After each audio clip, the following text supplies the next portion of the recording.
Joseph Kahale. Number 18, Cooper Kanishi. Number 24, Bryson Kaimoila. And number 77, Micah Shutaku.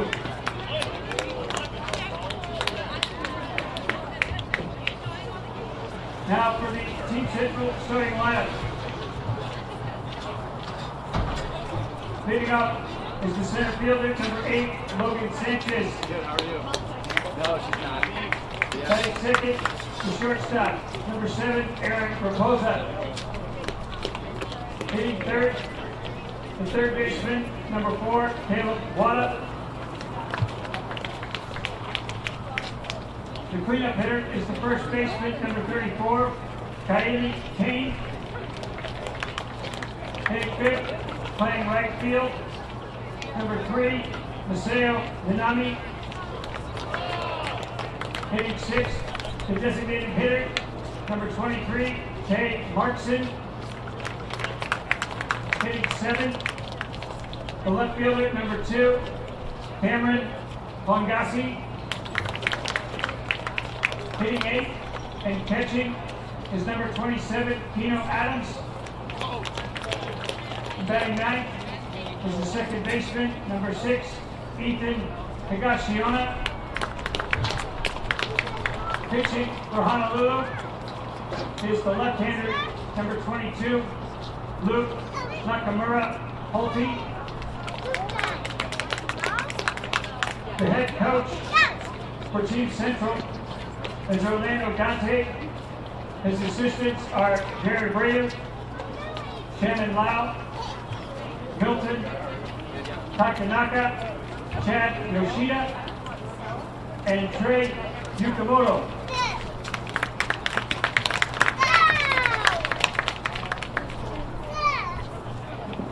Now for the Lewis Clark Twins, the home team. First the reserves, number 6, Peyton Thombrake. Number 8, Landon Ortiz. Number 9, Ty Collins. Number 10, Jackson Holthouse. Number 13, Xavier McPhee. Number 17, Cooper Thomas. Number 19, Makai Durrett. Now the Lewiston starting lineup. Leading off is the shortstop, number 7, Guy Purcell. Hitting second is the second baseman, number 2, Jackson Casey. Hitting third is the first baseman, number 11, Cody Ells. The cleanup hitter is the catcher, number 20, Cal Robbins. Hitting fifth is the center fielder, number 12, Tucker Green. Batting sixth at third base, number 15, Carson Henson. Batting seventh in left field, number 16, Sam Hall. Hitting eighth in right field, number 14, Morgan Bunch. Batting ninth and pitching for the Twins is the right-hander, number 1, Brady Peterson. Head coach for the Twins is Micah Brown. His assistants are Josh Robbins, Josh Moore, and Nick Purcell.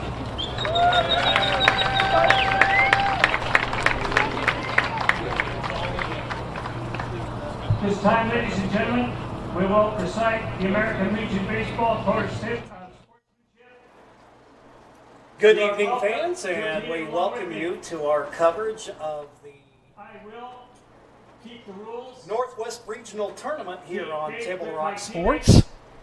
I'm Jim McCoy. On the camera, Mikhail Weich.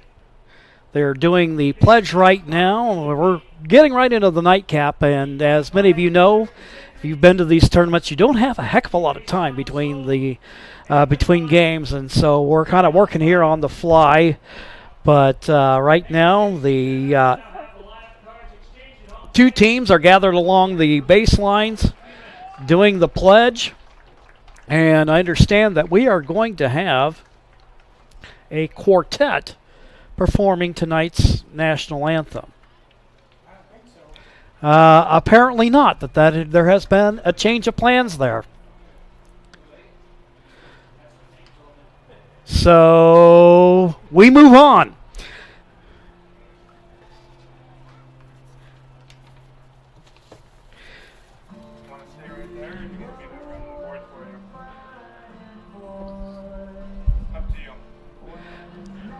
We're going to go ahead and step away real quick. We were anticipating the anthem, but I imagine as late as the game got that we ended up with a change of plans here. We'll go ahead and take a quick break, and then we'll get you ready for the start of the game right here on TableRockSports.net. Chrysler Jeep Dodge of Medford has a large selection of new vehicles from Chrysler, Jeep, Dodge, and of course Ram trucks. We make it easy to drive home in the new vehicle of your dreams. Only at the Lithia Chrysler Jeep Dodge of Medford Superstore. Whether it's game day or a family get-together, Sherm's has the quality products and prices that will make you cheer. Sherm's Thunderbird Market, Medford's original discount grocery store.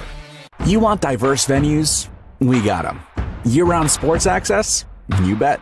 Race cars, soccer, paragliding? Check, check, check.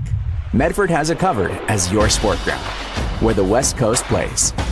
Lithia Chrysler Jeep Dodge of Medford has a large selection of new vehicles from Chrysler, Jeep, Dodge, and of course Ram trucks. We make it easy to drive home in the new vehicle of your dreams. Only at the Lithia Chrysler Jeep Dodge of Medford Superstore. Welcome back to Harry and David Field. We're just moments away from first pitch, and we're grateful to be here. Got joining me on color commentary, Joseph Brett, and veteran coach and also veteran player to lend his insights to the game this evening. Why don't we go ahead and do this? Let's go ahead and bring up the batting order for the designated visitors, and that is Team Central out of Hawaii. Leading off and playing center field will be Logan Sanchez. He'll be followed in the order by the shortstop, Aaron Raposa. Hitting third and playing third is Caleb Wade. And then in the cleanup spot will be the first baseman, Kaili Kane. He'll be followed in the order by the right fielder, Masoa Manami. And playing in the DH spot tonight will be Tay Markson. In left field, hitting seventh, will be Cameron Pongassi. He'll be followed by the catcher, hitting eighth is Keno Adams. And then at second base will be Ethan Higashiyama.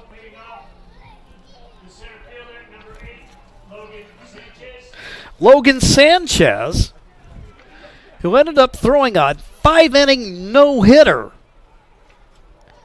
on the opening day of the tournament, will stand up to the plate, playing center field this evening.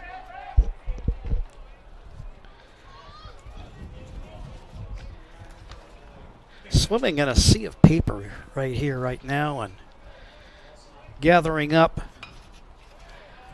all the needed stats right now.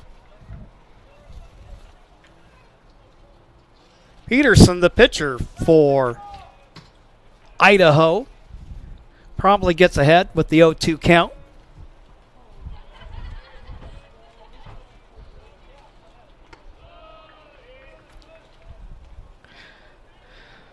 That pitch will miss as the count goes 1-2.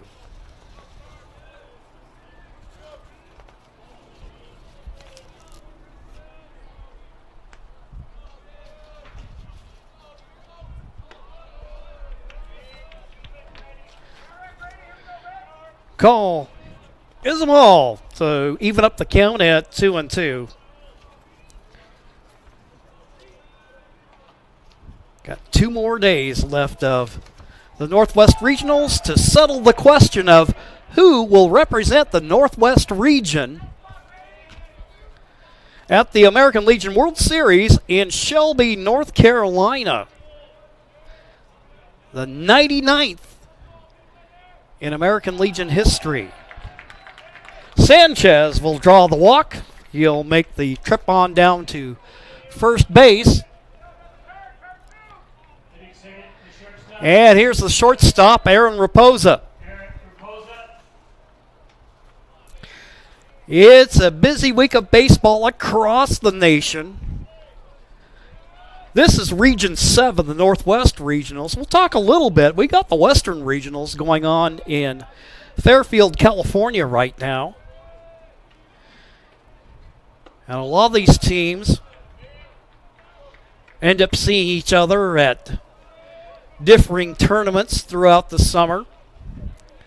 Just thinking from the Oregon perspective, they had played a tournament down in Northern California, played a tournament over in Reno.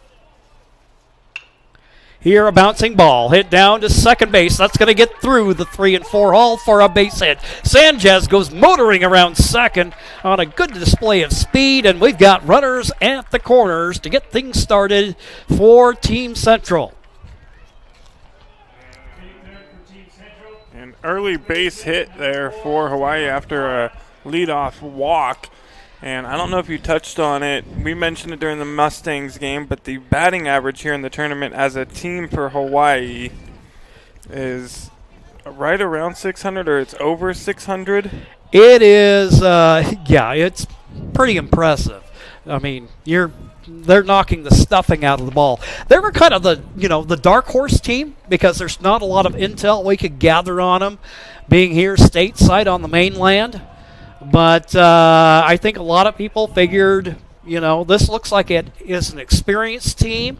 Now, they go from having participated in recent years in the Western Regionals to now this year they're in the Northwest, while Colorado moves over into the Western Regionals. So they switched up. We don't know nearly as much, but what we've seen so far is pretty doggone impressive as the count goes 2-0. By far the oldest team here in the regional tournament here in the Northwest Regionals. They have 1 junior on their roster. I believe 7 graduated players already, and all of the rest of the members of this team are going into their senior year of high school. 2-1 count to Raposa. Raposa coming into this game hitting only 429. Yeah, when you're as a team hitting around 600 in a tournament, everybody's going to have a pretty outstanding batting average. They've put up 19 runs in 2 games.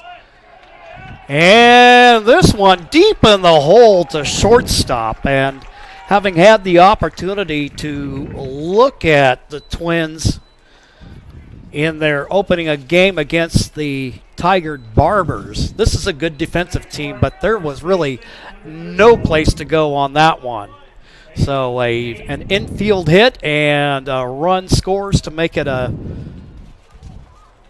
1-0 ball game. This is a guy right here who can hit the leather off of a baseball.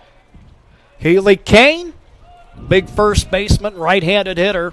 He'll look at a ball, 1-0. Peterson on the bump for Lewiston.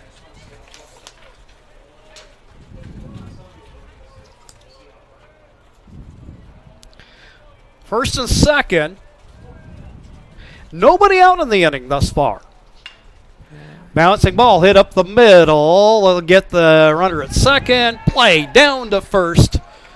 And there's 2 gone. So a pitcher's best friend going to work for Peterson. Yeah, Kane on the entire year. 20-1 is Hawaii overall now, I believe. Let me double check this. Team Central on the game changer, they only got them 5-0. They came into this, so they came in 19-1, so they're 21-1 now as a team. And on here, Kane, who just grounded into the double play, had been hitting .444. Masao Manami, the hitter, playing right field this evening. He's ahead 2-0 with 2 out.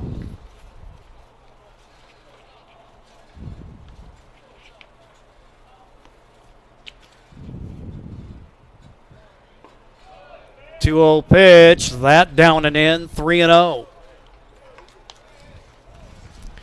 Well, you talked about the hitting for Hawaii.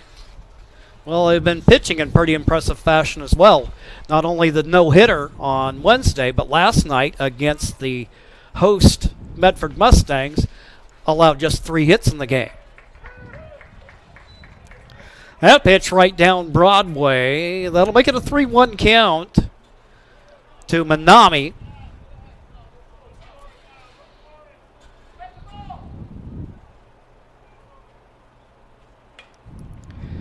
Ball popped up in the air. And that taken to end the inning for Team Central. 1 run on 2 hits. No Twins errors. It's a 1-0 ball game. We'll be back with the home half of the first right after these messages. At Rogue Credit Union, we don't answer to shareholders. Instead, we return earnings back to our members. We know that we're stronger when we work together, and that's why we're invested here, living, giving, and supporting local. We're your friends and your neighbors. We know the needs of our communities. Being a part of Rogue means that our focus is on our members, and when you prosper, we prosper. See the credit union difference and how being a part of something smaller can have a bigger impact. Bill's Glass covers the full spectrum of your glass needs and dreams. Having new windows installed by Bill's Glass dramatically update and improves the look of your home and helps reduce energy bills year-round. Let Bill's Glass show you what you've been missing. Bill's Glass, the largest glass company in Southern Oregon for your home and auto, as well as the trusted industry leader for over 50 years. Locally owned, family run, Bill's Glass in Ashland, Medford, and Grants Pass. Okay, let's go ahead and take a look at the batting order for the Twins of Lewiston, Idaho. Leading off and playing shortstop is Guy Cresselt. He'll be followed in the order by Jackson Casey, the second baseman. Cody Elves, headed for UCLA, is playing first base and hitting third. Cal Robbins is the cleanup man, playing catcher. Tucker Green is the center fielder, hitting fifth. It's Carson Henson playing third and hitting sixth. Sam Hall is the number 7 hitter, playing left field. Morgan Bunch is in right field, hitting eighth. And the number 9 hitter is the pitcher, Grady Peterson. They'll go to work against Luke Nakamura Holte, the left-hander. And what we'll do is, between pitches, we'll try to get that defensive alignment for you. The Idaho team here coming to the plate last night against Washington. Between Cresselt and Els, they had 7 hits, 4 RBIs, 2 stolen bases. Cresselt went 4 for 4 with an RBI and a stolen base. And Els went 3 for 3 with a walk, a stolen base, and 3 RBIs. Oh, I don't doubt it. They have impressed in terms of their play thus far. I think this, to me, this is one of the marquee matchups of the tournament, as Cresselt swings and misses to even up the count at 1-1. So it's Cresselt followed by Casey and Els. Pitch outside. Looking at the defensive alignment, we got Kane at first base. It's Higashiona at second base. Over at third is Caleb Wada. At shortstop is Raposa. The outfield from left to right is Pongesi, Sanchez, and Manami. Behind the plate is Adams, and the pitcher is Nakamura Holte. 3-1 the count. That was one of the things that Coach John King mentioned on the Ace Sports Radio in an interview early this week. Lots of top quality left-handed pitching for Hawaii. But, as I say, that guy, Crisselt, draws the leadoff walk to get things started for the Twins, who trail in the ball game by a score of 1-0. And here's Jackson Casey, the second baseman.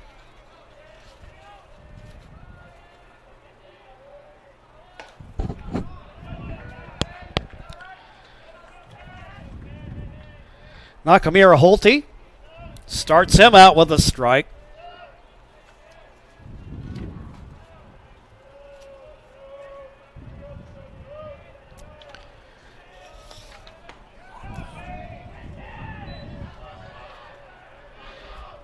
Pitch will miss as the count goes 1-1.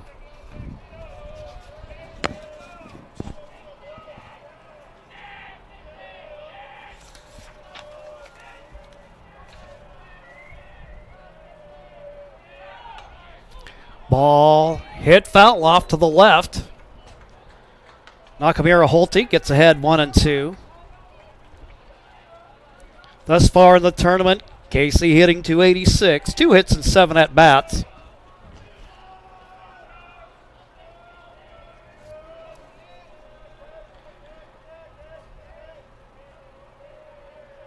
Crisselt taking a decent lead off of first base. That pitch way outside. Adams doing a nice job to keep the ball in front of him. Count at 2-2. Nobody out. Runner on first. Bottom of the first.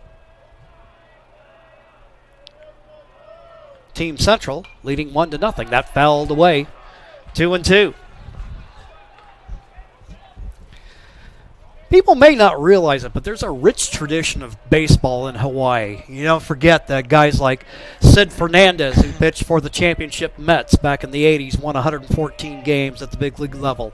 Charlie Huff, the knuckleballer for the Dodgers and Rangers, is a Hawaii native. Then you got guys like Shane Victorino.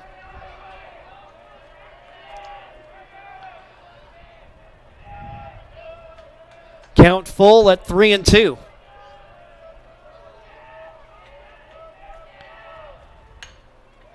Ball hit to dead center. Chasing it down is Sanchez. Sanchez, who threw the 5-inning no-hitter on Wednesday, patrolling center field. There's one down. Number 11, Cody Hills. And another guy in this Idaho lineup that can really rake the baseball. As you mentioned, that 5 out of 6 in the tournament. A run scored, 4 runs batted in, a double, a triple. And as you mentioned, on his way to UCLA. He started out as a Lewis and Clark commit, but after having a chance to make a visit and enjoy the campus of UCLA, he said, you know what? Maybe I want to go here.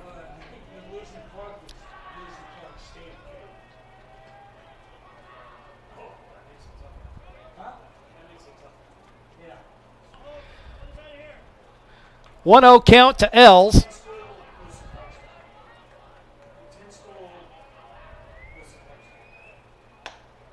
Pitch outside. Els ahead in the count 2-0.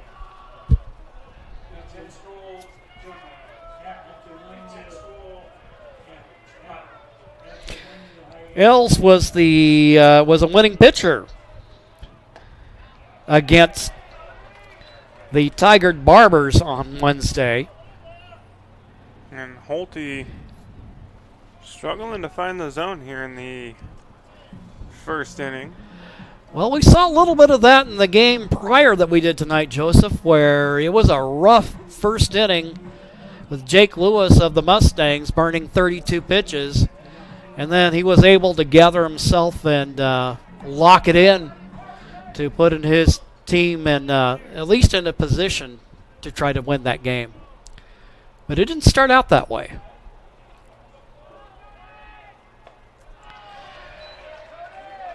That'll right in on Els. He'll take the stroll down to first base. Really good job, even though he threw a ball there and gave up the walk. Really good job by Adams, the catcher for Hawaii, to come out and have a chat with his pitcher, Holte, right there in between those two pitches, as the pitch prior was very close on the outside part of the plate there, and going out just settling him down a little bit. You know, if you don't, you could let him go and it could kind of go downhill from there.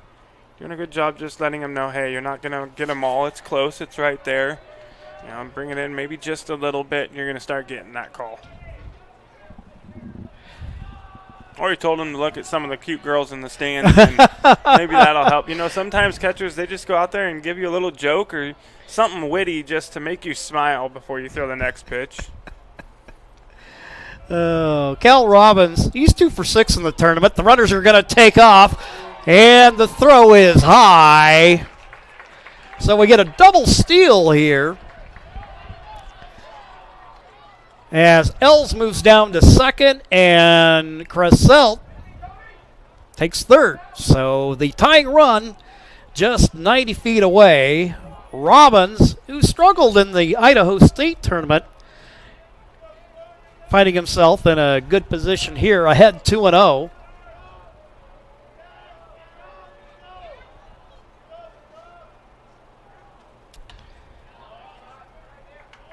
Nakamura Holte with the pitch. Gets Robbins to swing at it and foul it off. 2-1 the count.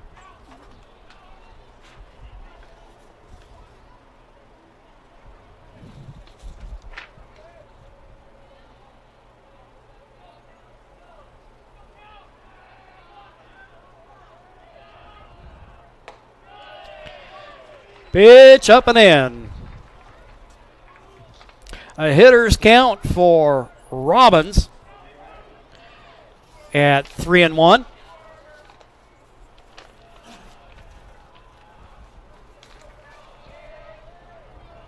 Another ball here could load him up. Swing and a miss. Timely strike for Nakamura to run it full at 3-2.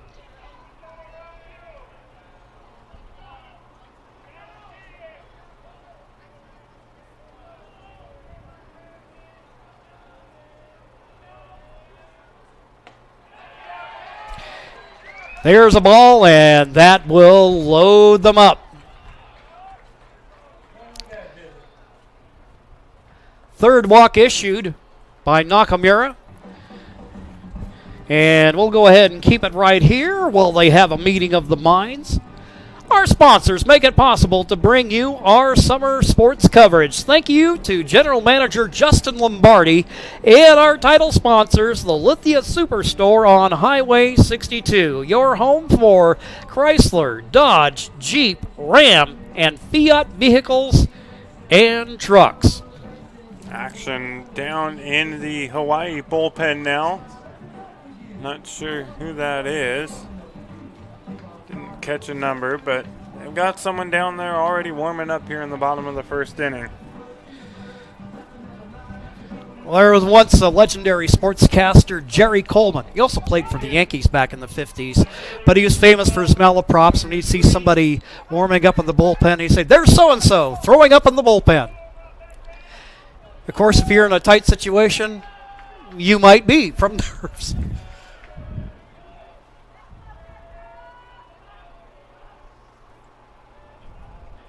So Robbins gets aboard. And here's Tucker Green, the center fielder. Green coming in, 1 for 7 on the tournament.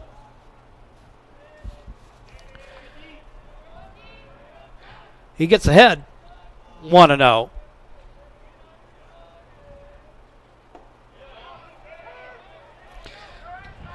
We got ducks on the pond.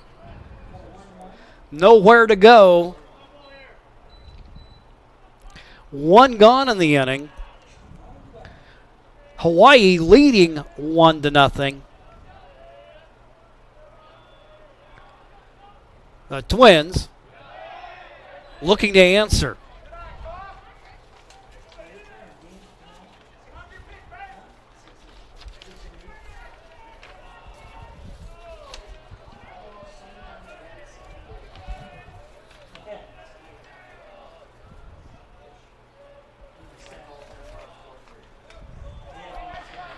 Pitch fouled away, and that will even things up at 2-2.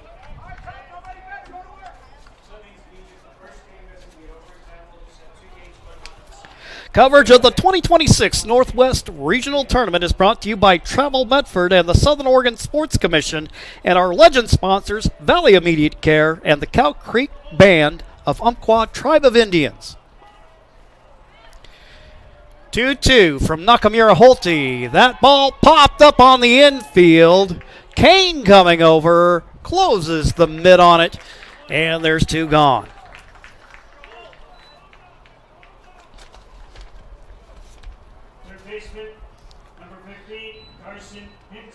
Here's Carson Henson. Henson, 1 for 5 thus far in the tournament. He's also pitched.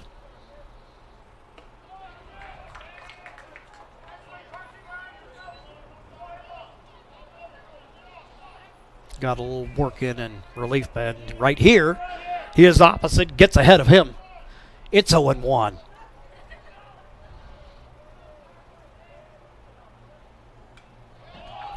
Pitch fouled back. It's 0-2. Joseph, it's always interesting to watch a hitter's mannerisms in the batter's box. You noticed with, and again, I think sometimes you see a lot of loading mechanisms and things like that, how you'll notice right as the pitch is coming in, he's waving the bat.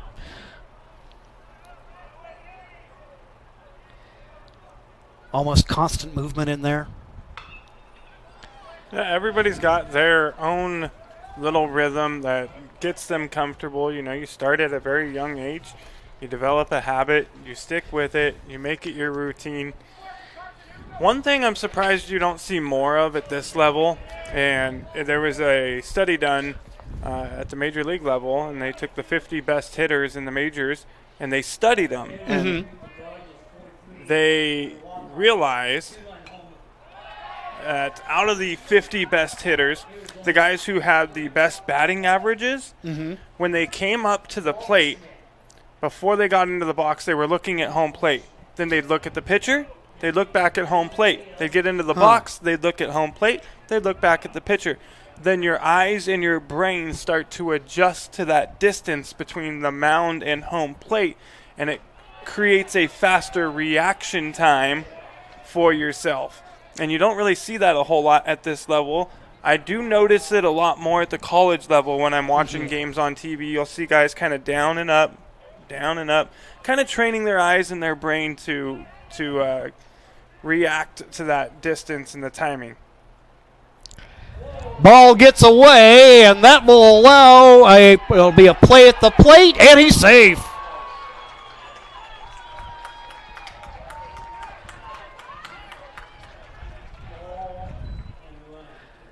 Guy Crosselt coming home on the play as the pitch gets away. We're tied up at 1-1. The Twins pick up a run without the benefit of a base hit. They had a trio of walks.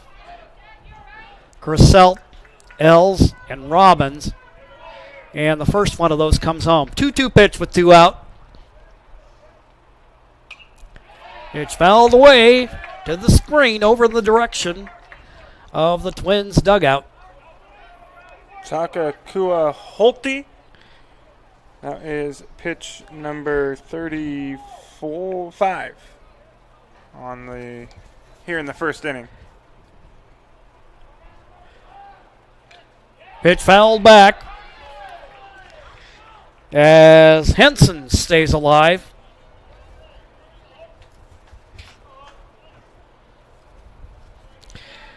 Henson and Els, the heroes of their state championship game over in Idaho.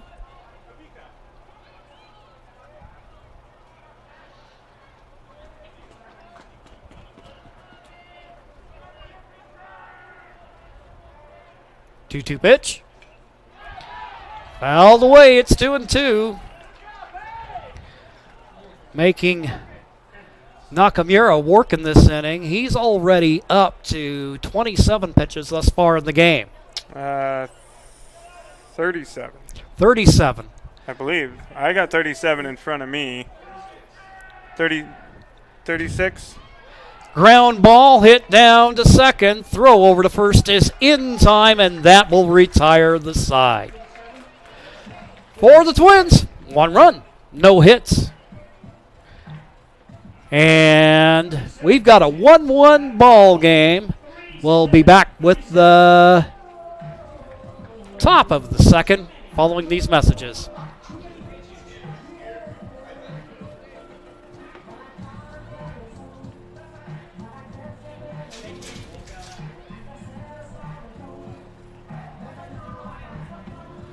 Diverse venues, we got them. Year-round sports access? You bet. Race cars, soccer, paragliding? Check, check, check.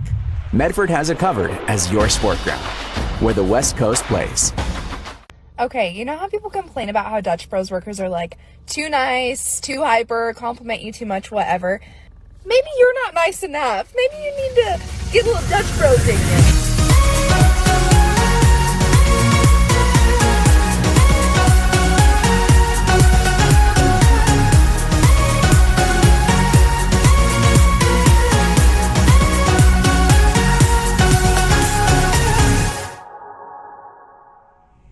Discover the West Coast destination for those seeking more. More sunny days, more athletic facilities, more outdoor adventures, more to do during downtime. Medford is your sport ground, where the West Coast plays. Back here at Harry and David Park, we're getting ready for the top of the second. It'll be Markson, followed by Pungasi, the left fielder, and Adams, the catcher. The 6, 7, and 8 hitters in the order. Bouncing ball that will find its way through. Markson, who came into the game hitting .500, fattens his batting average there and gets the lead man on. That will give Team Central its third hit of the ball game as they try to untie the 1-1 knot.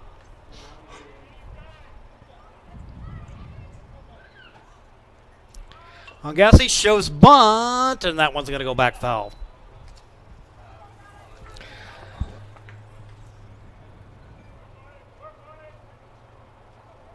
So tomorrow, the matchups are already set up because they don't want to end up rematching teams that have already faced each other, which Idaho and the Barbers already have.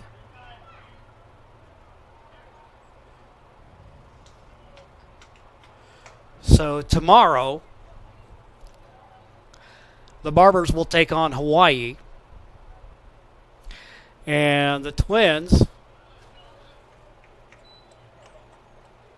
will take on Kennewick, Washington, who won in dominating fashion 11-2 to open the day.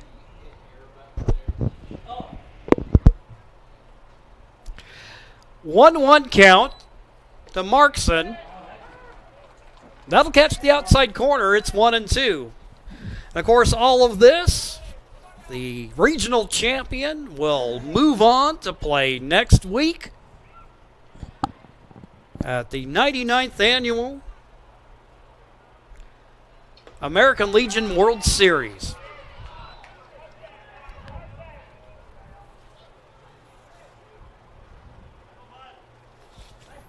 The pitch was too close for Pungasi to be staring at with 2 strikes. That didn't miss by much more than a stitch. And that pitch from Peterson inside runs the count full at 3-2.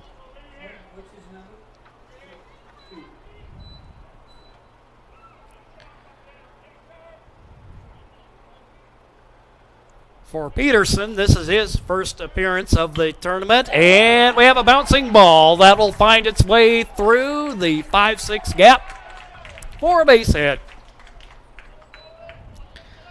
4 hits in the game already for Hawaii, who's come in raking. Number 27, Keno Adams.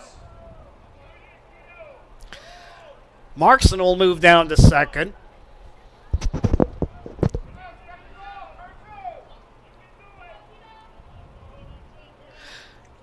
And here's Keno Adams. He'll show bunt, pulls it back. There's a strike. 0-1.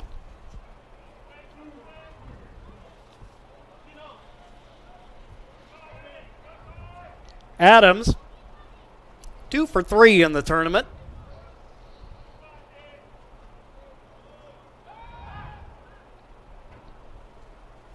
Team Central, coached by Orlando Gante.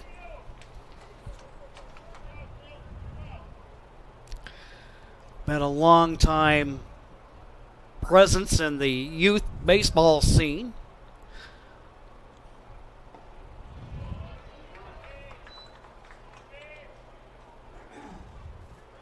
He's seen multiple Legion Baseball World Series runs.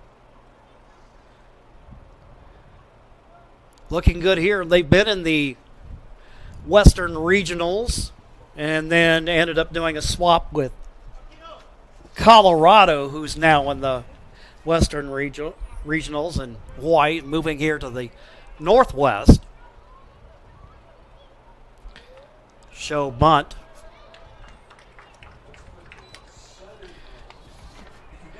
Talking about Western Regionals. Just south of us, the Western Regionals going on in Fairfield, California.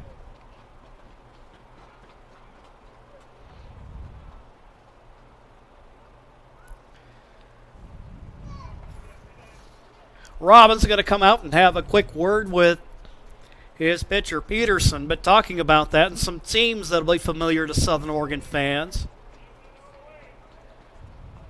In yesterday's action, the Fairfield Expos, a 3-2 winner against Reno, Nevada.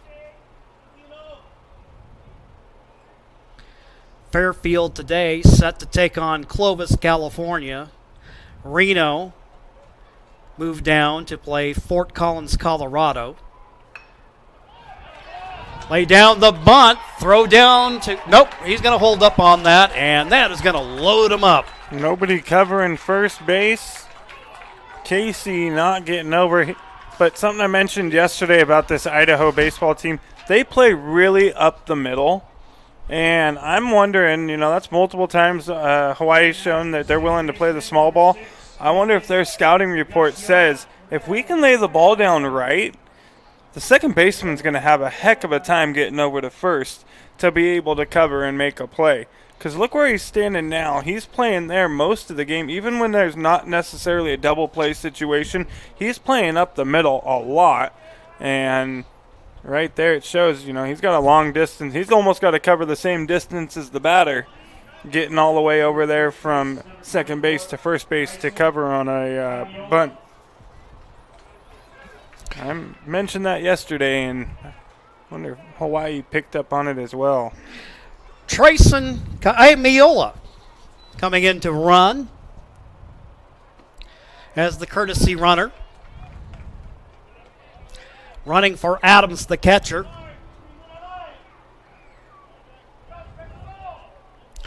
Oh, 1 count.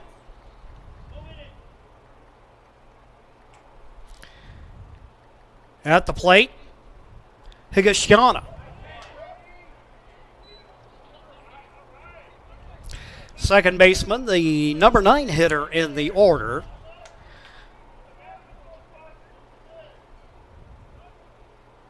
Peterson ahead here, the right-hander.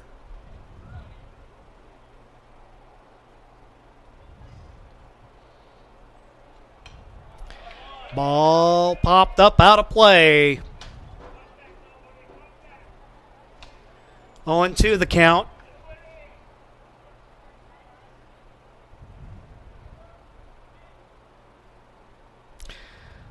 On deck hitter, We're going to go back to the top of the order in Sanchez. Nobody out here. Bases loaded. Tie game in the top of the second. Ball hit in the air and just outside the right field line. The catch is made. And meanwhile, a throw down to second. We got a rundown going on, and the runner is tagged out. Meanwhile, going the other way, we have a run coming home. So now we have 2 outs. Runner scores.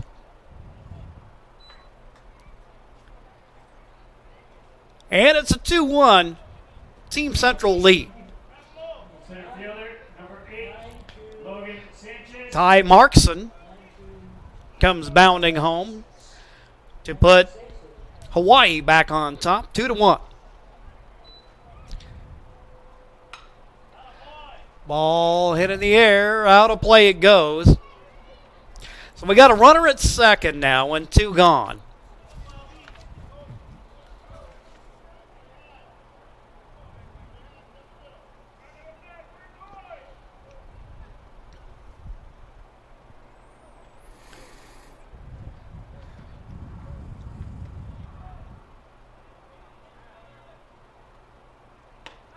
Shout out, 0-1. Go ahead. shout out to the Klamath Falls Falcons. Their Legion baseball team is in the single A regionals right now. That's right. They are 1-1 in their pool play, so their regionals runs a little different.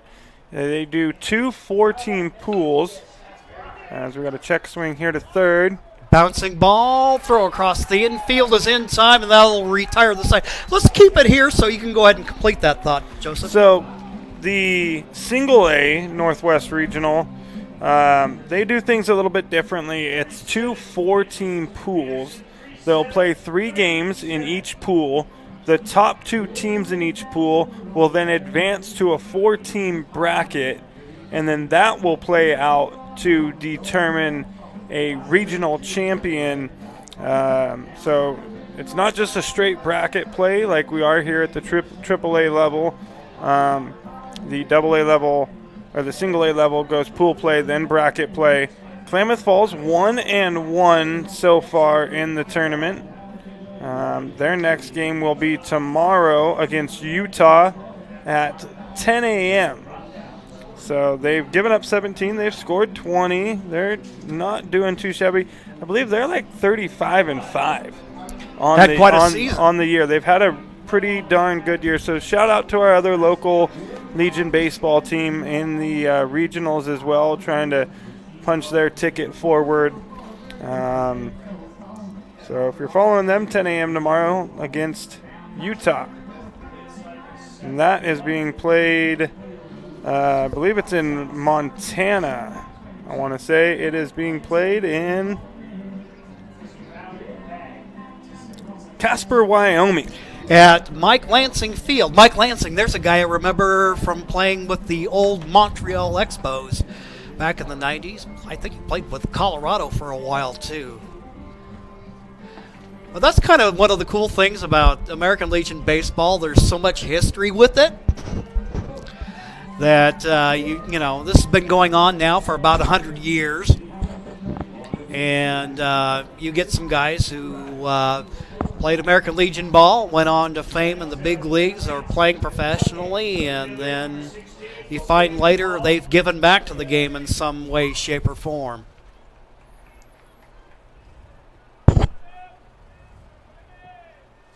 Sam Hall leads things off for the Twins. Hall looking for his first hit of the tournament, coming in 0 for 6 in his first 2 games.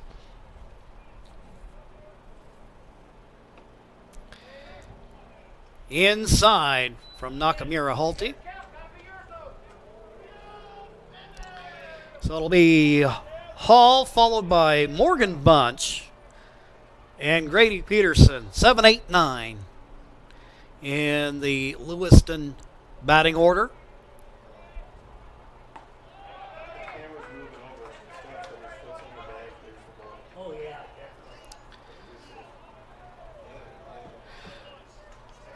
Nakamura Holte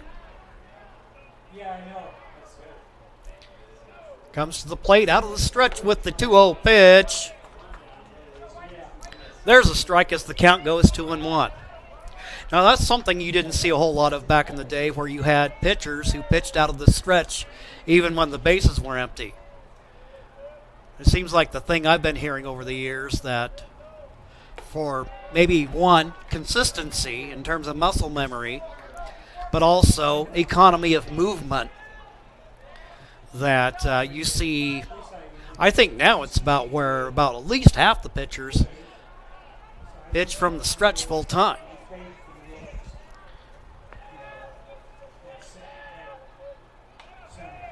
3-1 count, and that's punched foul, and that'll run the count 3-2.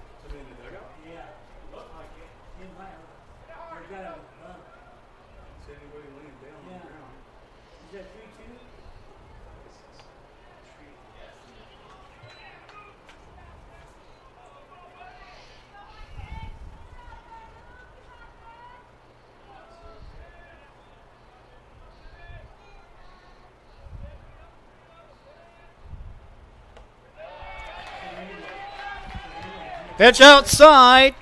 Hall gets aboard. Leadoff runner on. Potential tying run.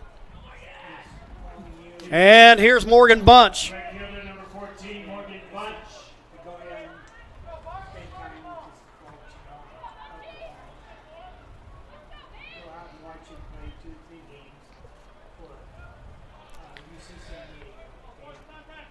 Bunch playing right field. And for him, this will be his first plate appearance of the tournament.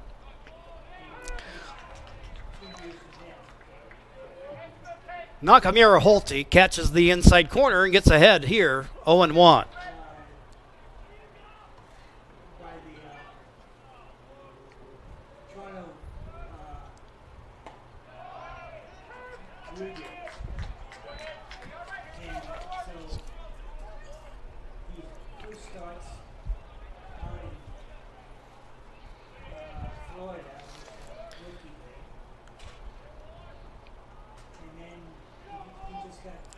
Oh, 0-2 pitch, throw over to first, not in time, but it's a close play.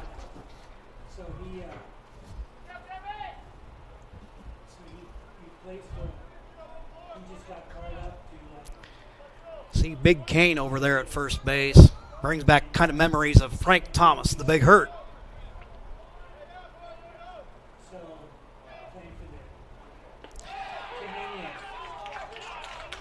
And here, Nakamura Holte gets the strikeout. Struggling with the fastball command a little bit, but his breaking ball has looked really good in this ball game. That'll bring up Grady Peterson. Not unlike a lot of players. He's right-handed, but he bats left-handed. Peterson, 0 for 7 thus far in the tournament.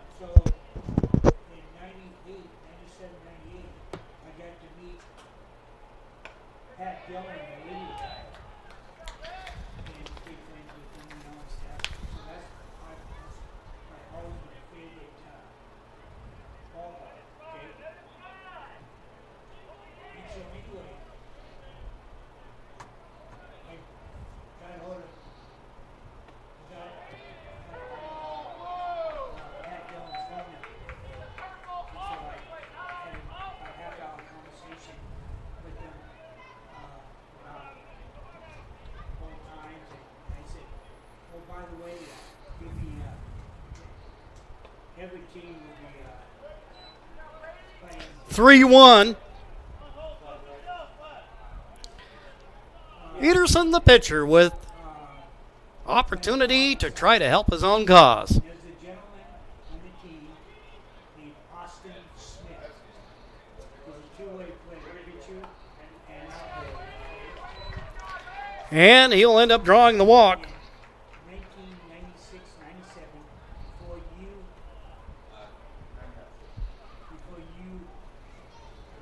did radio, Austin's dad.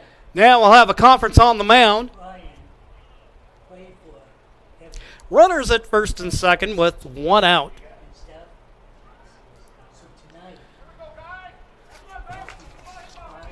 The left-hander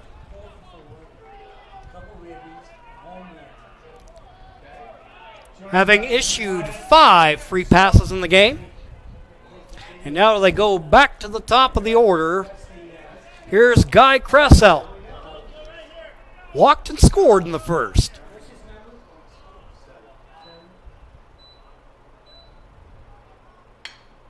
Ball hit in the air to center field. And the catch is made by Sanchez. There is 2 gone. Well, after putting a couple of guys on base, that's one you definitely feel good about getting out there with a runner in scoring position. Twins, second baseman number 2, Jackson Casey.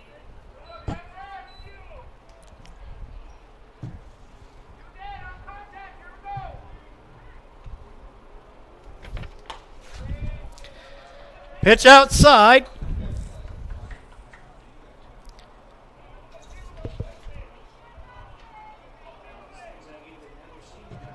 Cressell coming into the game for 5 hits in 7 at-bats. 4 runs scored. You talked about it yesterday.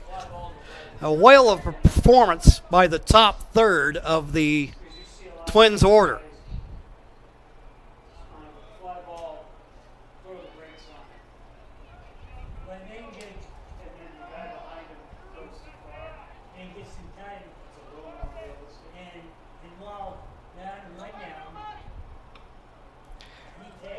Outside pitch.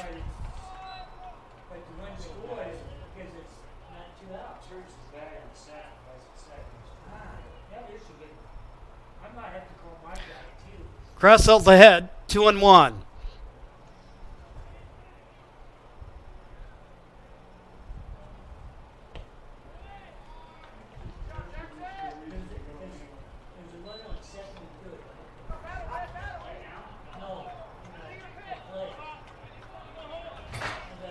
Cressell ahead here, 3-1.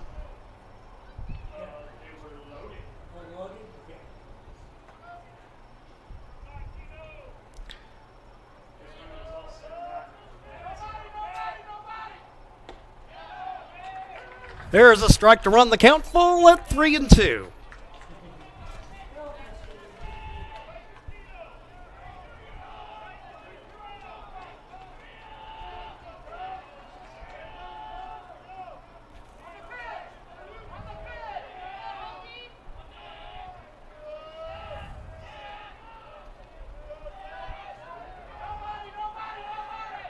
Runners go, bouncing ball, down to short, goes on a couple of bounces, and we got a man on. And that'll load the bases up with 2 gone.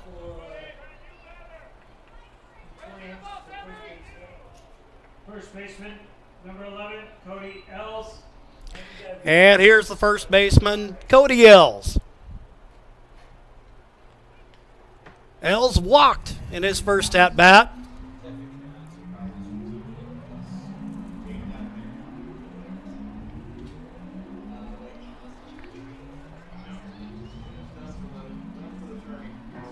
Hawaii leading this 2-1.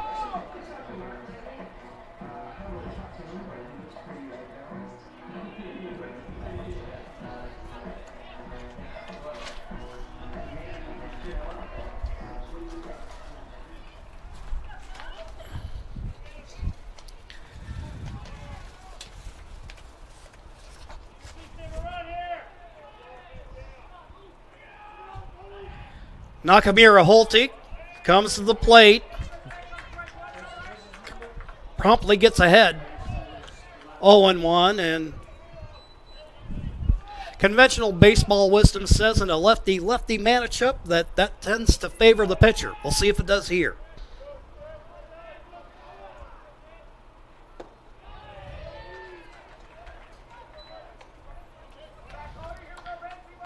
Offering from Nakamura Holte misses for a ball. That'll even up the count at 1-1.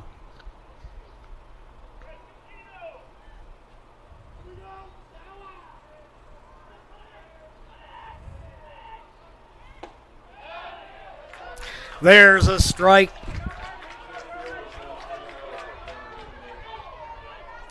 Power to the pitcher at 1-2.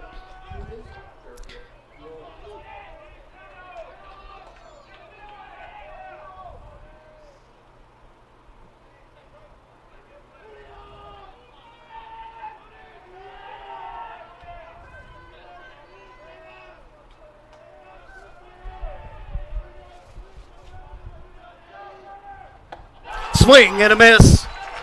A big out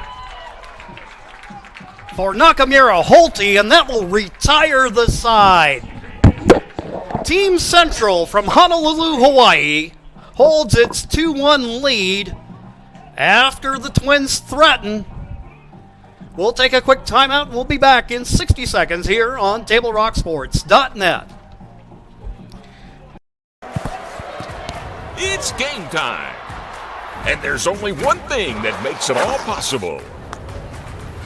Refs.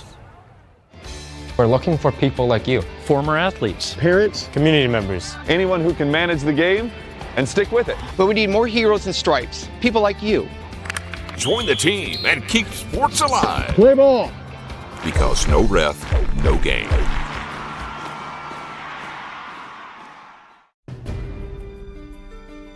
Choose a company that best represents you and our local community. Choose a company that focuses on relationships rather than transactions. Choose a company that empowers their employees and provides growth opportunities from within. Choose a company that shows compassion and rises to the occasion in times of need. Call a John L. Scott broker today.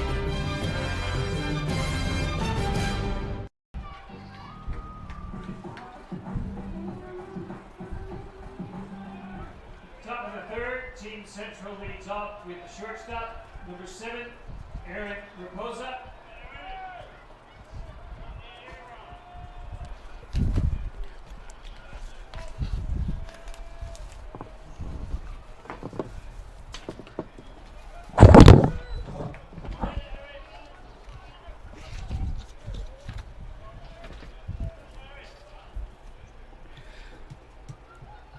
Hawaii with the 1-run lead here in the top of the third.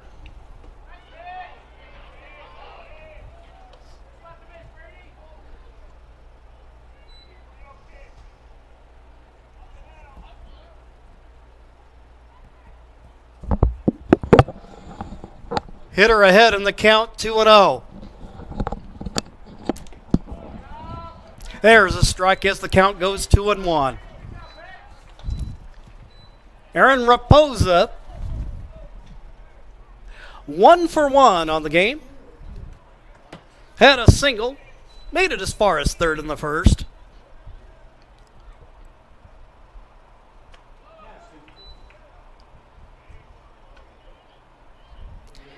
Counts even up at 2-2.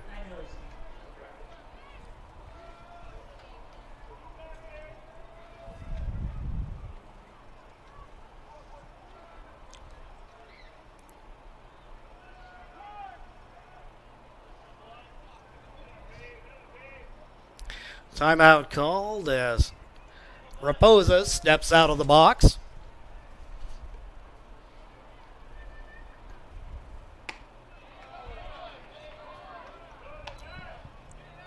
That'll run the count full at 3-2.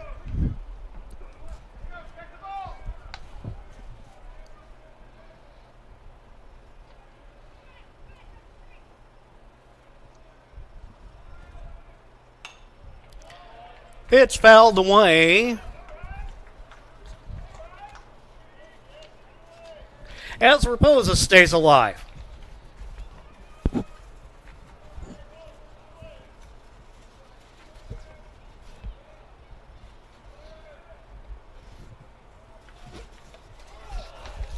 That pitch rides in, and now Raposa pointed in the direction of first base. The leadoff man aboard. Third baseman, number 4, Caleb Wada. Caleb Wada, the third baseman. singled and drove in a run to get things started for Team Central.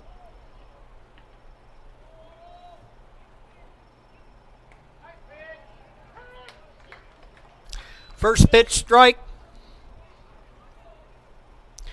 from Peterson.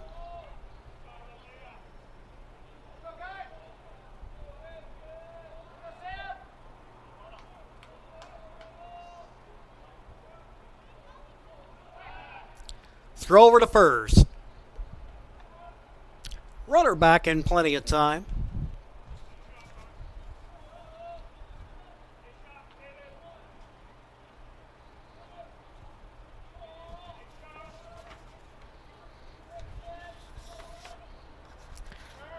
Wada coming into the game, 5 out of 7.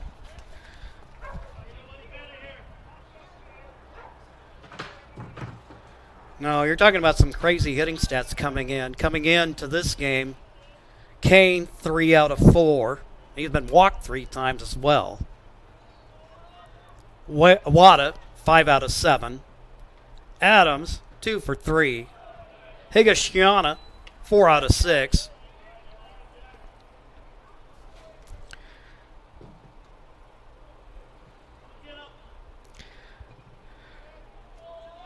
Peterson.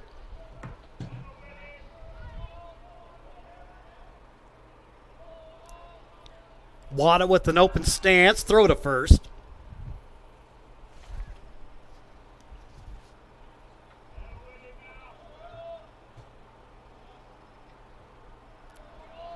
So far, just one stolen base in the tournament by Team Central, and that by the man at the plate. 1-2 pitch. Bouncing ball down to short. They get the out at second, on to first. The pitcher's best friend, the double play, and there's 2 gone. First baseman, number 34, Kane. Kaili Kane,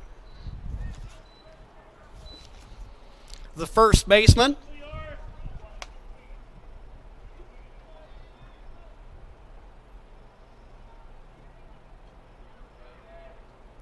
Oh for 1 thus far on the evening.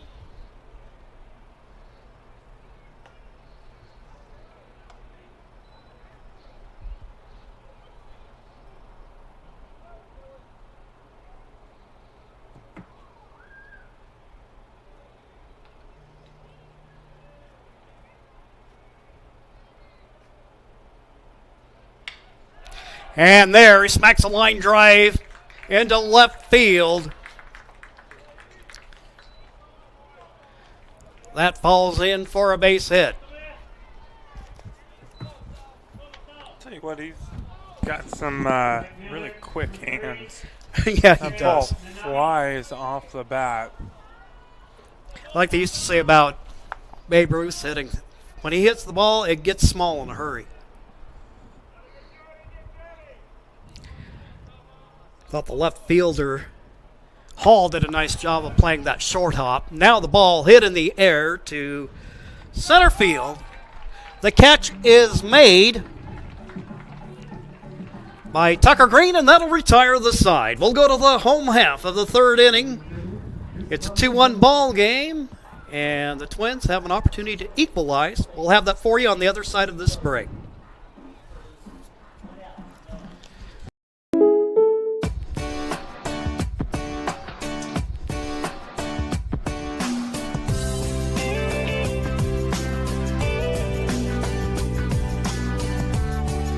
Combining your home and auto insurance could save you time and money. And who doesn't like that? Want surprisingly great rates on auto, home, and life? Now's the time to call State Farm agent Rory Wold in Medford. Like a good neighbor, State Farm is there. This has been my profession for 30 plus years now. I really love my work. We try to source as many ingredients as we can, as local as possible, like local fruits and vegetables. We have a menu like you would find in any nice restaurant. We don't make it until you order it, so everything will be coming out fresh. We do have wonderful desserts here as well. Every day you have 5 or 6 options as far as a fresh dessert go. People are bringing their friends and family and wanting to show off what we have here to offer. Come take a tour of Twin Creeks and meet our award-winning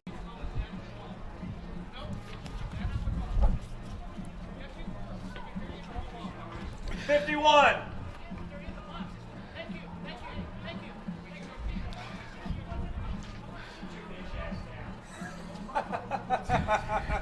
We're going to the bottom of the third. Team Central out of Hawaii, leading by a score of 2-1. But here, the Twins,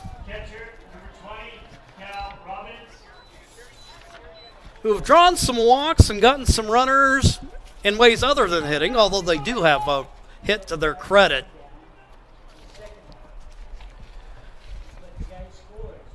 Come to the plate.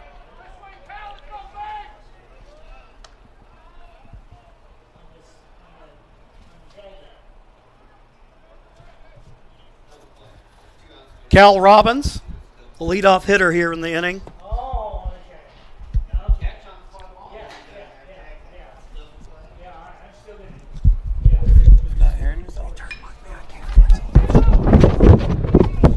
The ball hit in the air to right field, and there is one gone.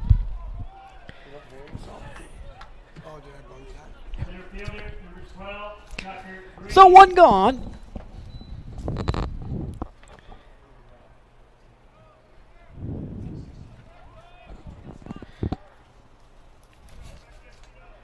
And here's Tucker Green after Robbins retired on the play.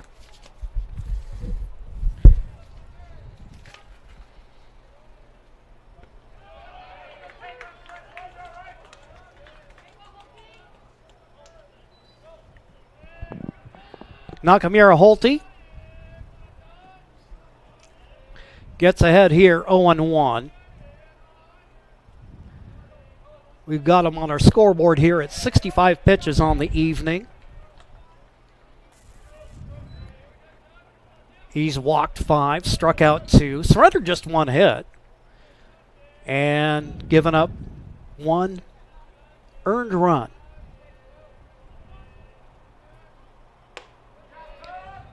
Outside on the pitch.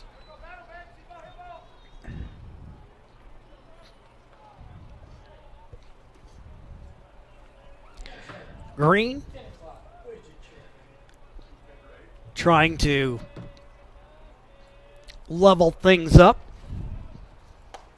There's an off-speed pitch, but it is outside as the count goes 3-1. In the Hawaii dugout, Beach. To answer your question. It's 10 o'clock. Where's your kids? Swing and a miss, and that'll run the count full at 3-2. Green in the tournament, coming into the game, 1 for 7.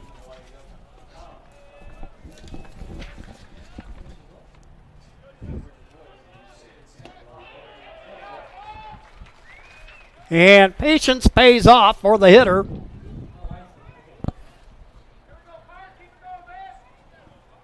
As Tucker Green takes the stroll down to first. That'll give the Twins a runner with 1 out. Sam Hall, the hitter. And he'll hit that high into left field, relatively short, tried to catch the pop-up, and it's a fair ball.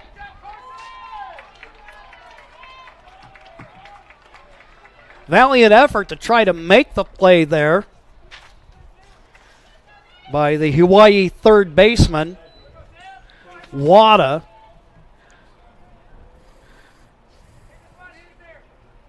Tried a sliding grab of the ball, and that ended up landing just inside the third base line.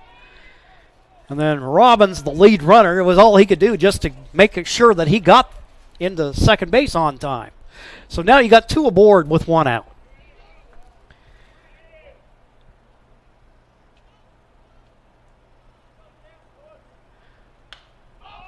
Ball popped up in the air. And the catch made. And there's 2 gone. Good catch there by Adams, right along the netting. So Hall retired. You got Henson on first, Tucker on second, and here is Morgan Bunch. 2 gone, tying run at second base.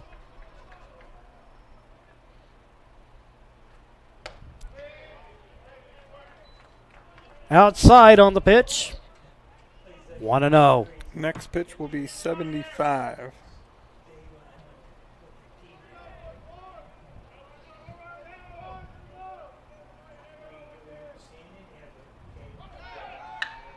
Here, they'll smoke a foul ball over in the direction of the Hawaii bullpen.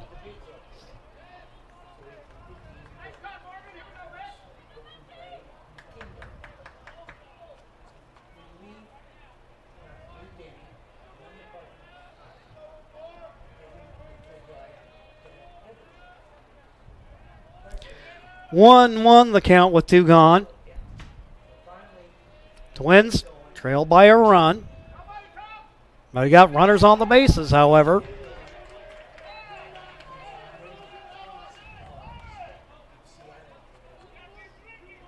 Pitch inside for a ball to make it a 2-1 count.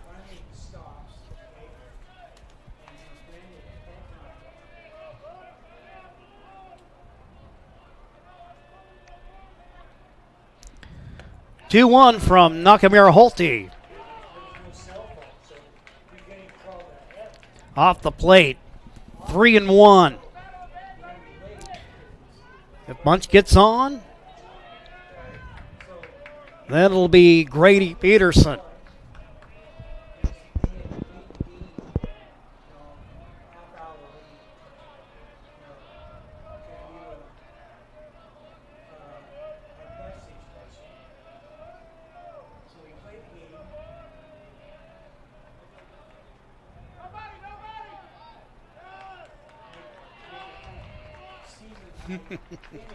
This is definitely where you see some of the gamesmanship come into play in this scenario, with the runners taking their leads, the infield moving around.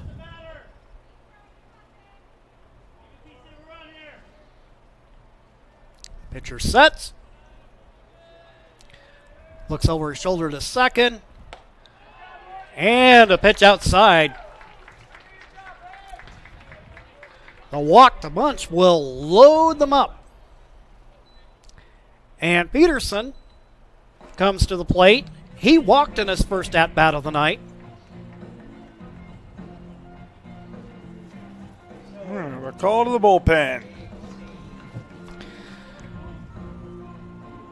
So they're going to make a pitching change right here. And this gives us opportunity to thank our sponsors that help make these broadcasts possible. Before or after the game is a great time to visit Dutch Bros for your favorite treat. Dutch Bros supports the communities that support them. And then for over 60 years, there's no better place after the game than Abby's Pizza. Make new memories at Abby's. Well, and it's convenient. Joseph, you got Dutch Bros, which, by the way, ushering in the baseball royalty here, BG Gould, to the game. We made sure to stop by, and they know what his drink is. And they put it together, made perfectly to order. And then you just work your way in down Old Highway 99 into Medford, just north of Little Ways. There's an Abby's that's been in there. And I'm not a young man, Joseph, but that pizza parlor's been there as long as I can remember. Been there my whole life. just about my whole life, I believe. Sad they closed the one down in White City. Oh, yeah. Yeah, right around the corner from my house. Used to be able to just call in a pizza and run down there and grab it. And now it's Eagle Point. Yeah. And it takes a little bit longer, but there's still a few options. There's a couple in Medford, one in Eagle Point, Central Point. No, it just seems like, there's just about one on every corner. And, of course, we're grateful for their support, and also for everybody to help make this regional tournament possible. It's been a great week of baseball, and we've got more to come. Foul ball. For a minute there, I thought, why is everybody taking off? And they made it official. Yes, it was a foul ball.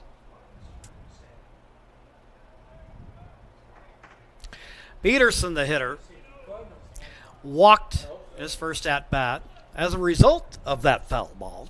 It's no one count. Bases loaded with 2 out.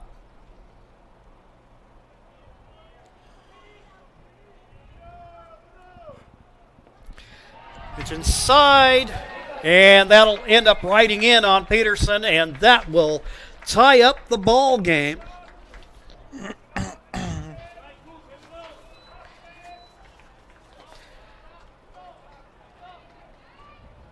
Pitcher is Cooper Kanishi. Right-hander coming in. A pressure situation, ends up hitting the batter, and the bases remain full, and now it's a tie game. Kanishi comes to the plate. Pitch outside. Guy Crisell. 0 for 1 on the day. Drawn a walk and scored a run. Not the guy you wanted to plate if you're Hawaii with the bases loaded.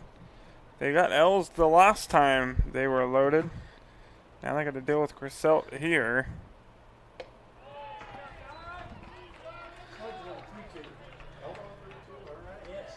Two-0 count.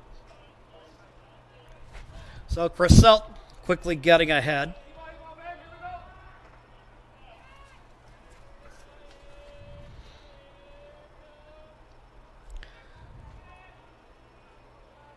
Kanishi, the 2-0. Pitch inside as the count runs 3-0.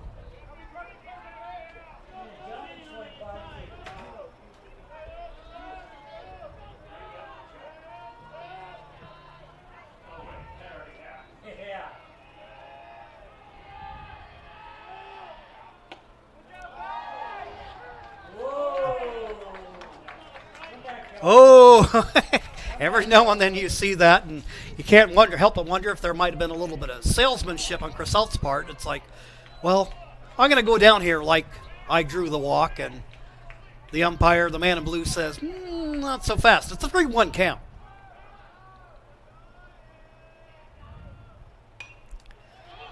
Pitch fouled away. That'll run the count full at 3-2. 2 out in the inning. Bases loaded. Score tied at 2-2.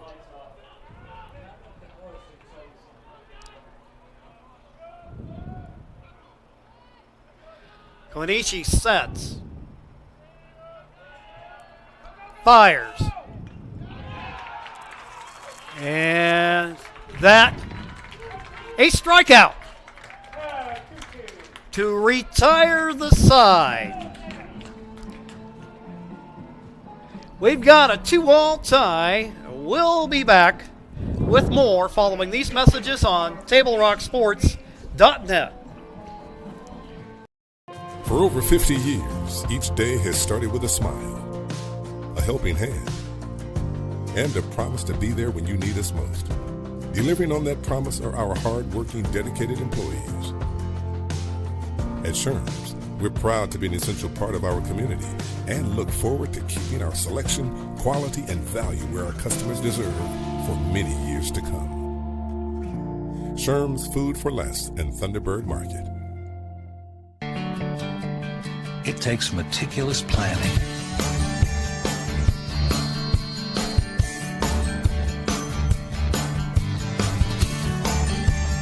continuous monitoring,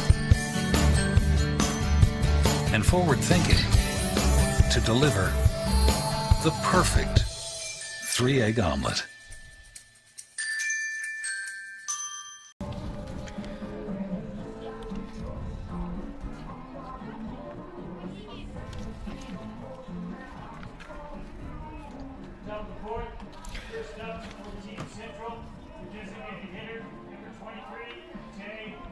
Tay Markson leads off for Team Central out of Honolulu, Hawaii. Markson, 1 for 1, scored a run. And he'll try to help untie the knot here. And the top of the 4th.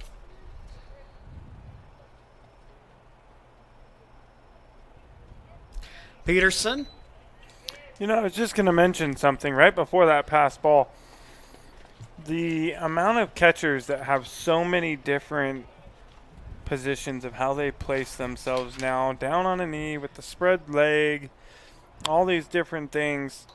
And you see so many more pass balls nowadays. Yeah. Especially at the lower levels here at the high school level. And, you know, it's definitely changed back there. And then the pass ball comes right there. You see our catcher Robbins here gets really spread out. And that can make it really tough to get some of those, you know, really inside or outside pitches that get into the dirt. You do need some cat-like reflexes behind the plate. And, yeah, those things can either help you or hinder you. And here, ball hit right up the middle, base hit.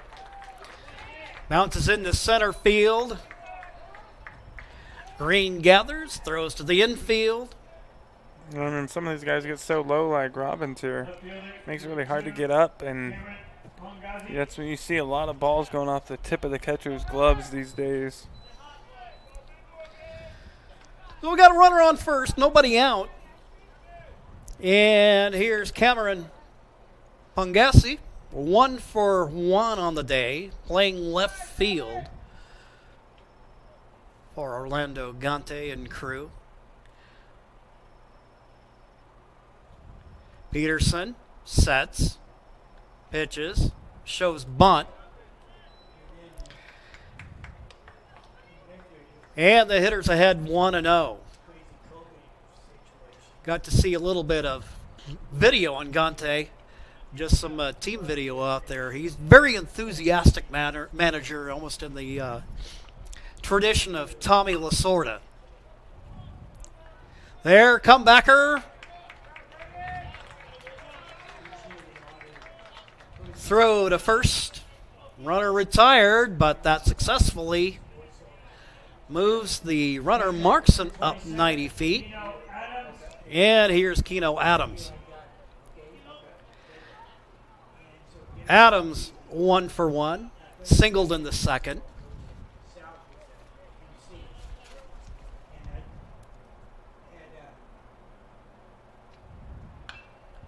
He'll pop it up in the air, and I believe I know where that hit the roof of our press box.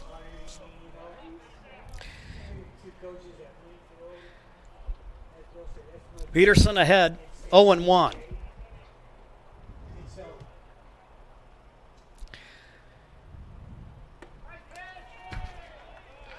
Peterson, thus far, 3 1/3. He surrendered 7 hits, but they kept it down to 2 runs thus far. Pair of walks, no strikeouts. Came into the inning having thrown 57 pitches.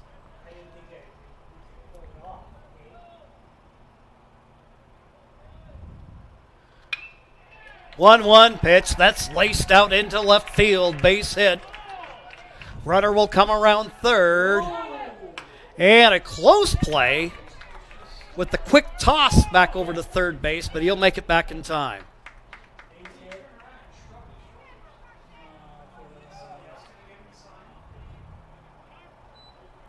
So that'll put runners at the corners. 8th hit of the game. Adams will come out for a courtesy runner. And here's Ethan Higashiano.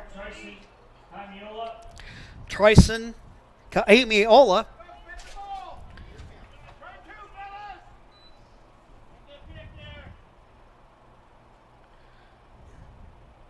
Still a tie game at 2-2.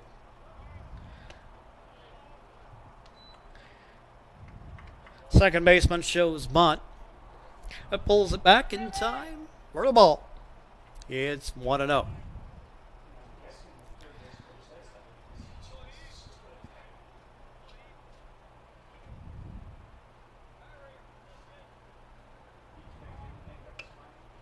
Bunt, foul, 1-1. Team Central from Honolulu, Hawaii. Working on these Hawaiian names gives me a chance. You know, the RCC Ospreys volleyball program has quite a number of players in their program that they've got a good pipeline running between Medford, Oregon, and the volleyball system in Hawaii. What they do? There's a few names that the last couple times have gone out. And they have been, I would say, you know, when you talk about year in, year out consistency, I think probably the Ospreys volleyball program among their fall sports is probably their most consistent in terms of producing playoff teams that make a good run. Christine Nelson, the coach over there, is also the athletic director. 2-2 count.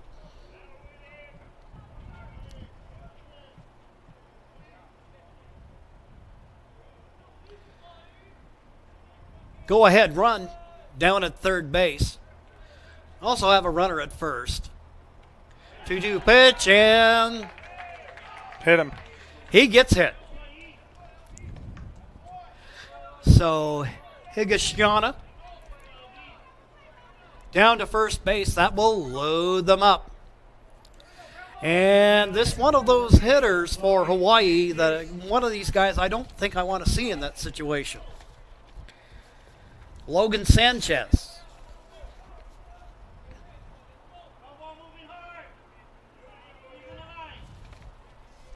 Sanchez, so far tonight, 0 for 1, but he scored a run. He drew a walk. Ball hit in the air to right center field. Coming back on it to make the play is Green.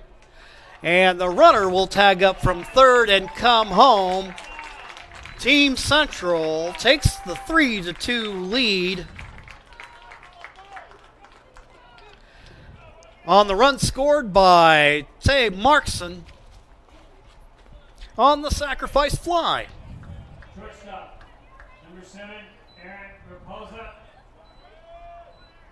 So there's 2 gone now. And here's Aaron Raposa. Raposa 1 for 1.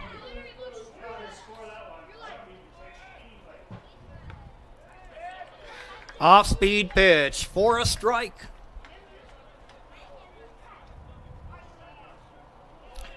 Peterson getting ahead here.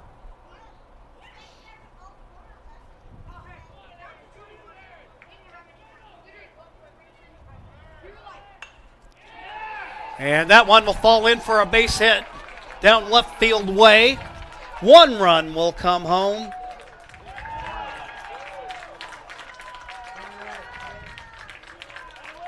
Kaimiola scores the run to make it a 4-2 ball game. And here's those base hits piling up for the 600 batting average Hawaii Team Central. Already at 9 here in the top of the 4th inning. Keep it up. They're on pace for 18 team hits. Nothing would surprise me. Wada, the hitter. The third baseman, 1 for 2 with an RBI. He gets ahead 0-1. Does the pitcher, Grady Peterson. Action heading down into the Idaho bullpen. Peterson. That pitch gets away, but not so far that the runner will advance. Pitch 70 there for Peterson. Higashiyama down at third base.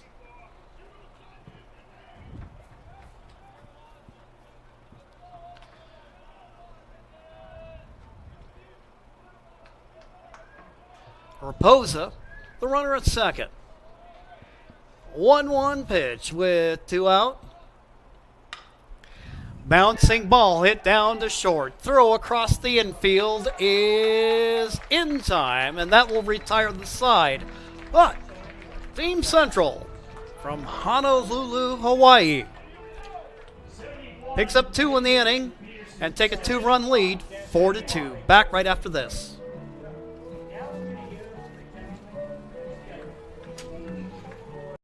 Chrysler Jeep Dodge of Medford has a large selection of new vehicles from Chrysler, Jeep, Dodge, and of course Ram trucks. We make it easy to drive home in the new vehicle of your dreams. Only at the Lithia Chrysler Jeep Dodge of Medford Superstore. When you work with Hart Insurance Agency, you'll experience the quality service and attention to detail that you'll only find with an independent insurance agency. Hart Insurance Agency was founded in 1947 and is one of the largest independent, locally owned agencies in Southern Oregon, with offices in Grants Pass and Medford. Their experienced team of agents have the knowledge to design, place, and to manage your personal and business insurance plans. Find out more. Visit hartinsurance.com. Lithia Chrysler Jeep Dodge of Medford has a large selection of new vehicles from Chrysler, Jeep, Dodge, and of course Ram trucks. We make it easy to drive home in the new vehicle of your dreams. Only at the Lithia Chrysler Jeep Dodge of Medford Super. Back here at Harry and David Field, we're going to go to the bottom of the 4th. Lewiston, Idaho, coached by Micah Brown. Familiar name, familiar face to Medford baseball fans. Played under Coach Wolf, didn't he? I think so. But yeah, he played over at North and then went on and played college ball and then got drafted by the Miami Marlins.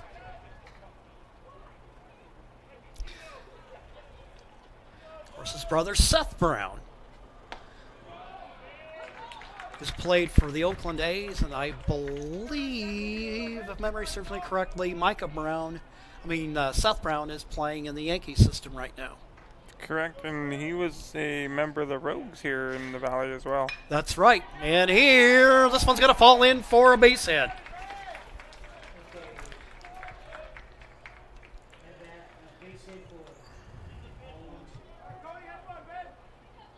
First baseman, number 11, Cody Ells. So Jackson Casey leads off the inning with a base hit.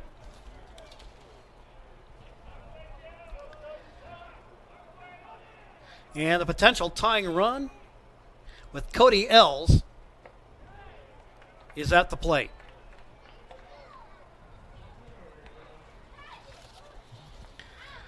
Ells will look at a ball from Cooper Kanishi, who has just come into the ball game. And here the ball hit out to left center field, and that one's going to fall in.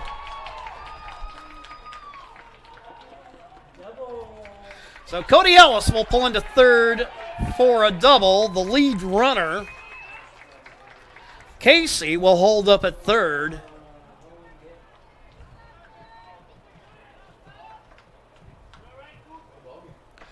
So now you got the potential tying run in scoring position. Cal Robbins. Of course, you can't mention the name Robbins without remembering that Jeremiah Robbins is also in that Twins dugout. UCC baseball coach. And it seems fitting, if your name is Robbins, you are a catcher. And here, Cal gets ahead. 1-0. Robbins drew a walk and also flew out to right field. Kanishi comes to the plate. That pitch inside. 2-0.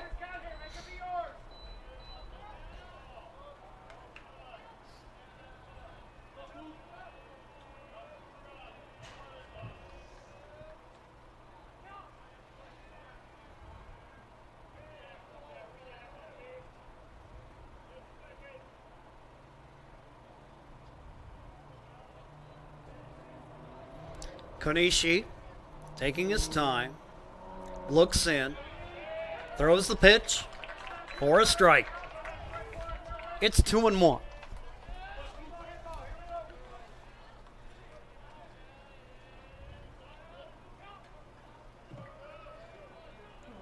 Hawaii, like I said, kind of a dark horse team because we didn't know a whole lot about them coming into this tournament.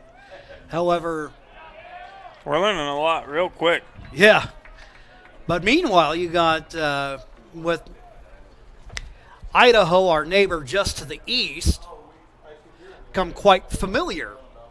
I think at the Coach K Classic in honor of longtime Mustangs manager Sandy Kensinger that we've seen Twin Falls. Bandits have always had a strong program. And now Micah Brown and company firing on all cylinders here. Got a full count at 3-2. Nobody out in the inning.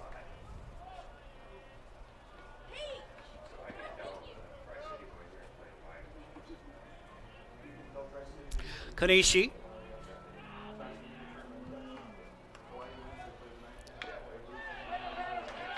The pitch fouled away.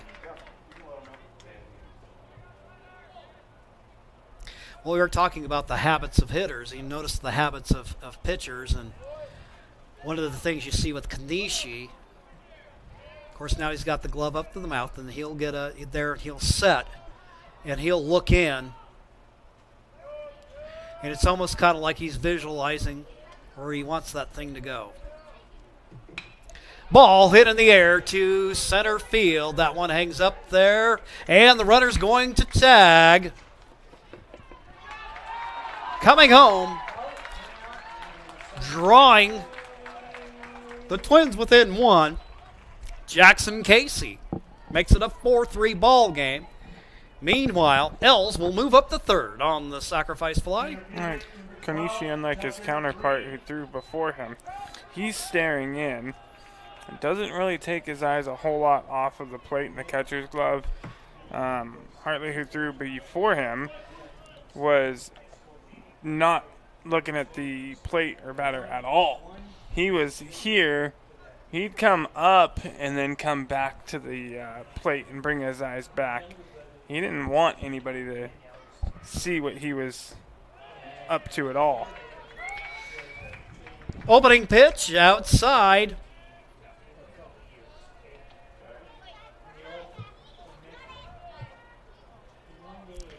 Tucker Green, the hitter, playing center field, walked and scored.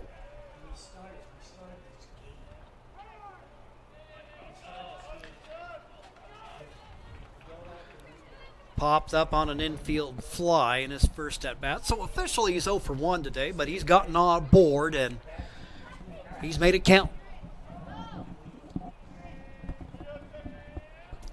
1-0 count. Make that 1-1 as he catches the outside corner.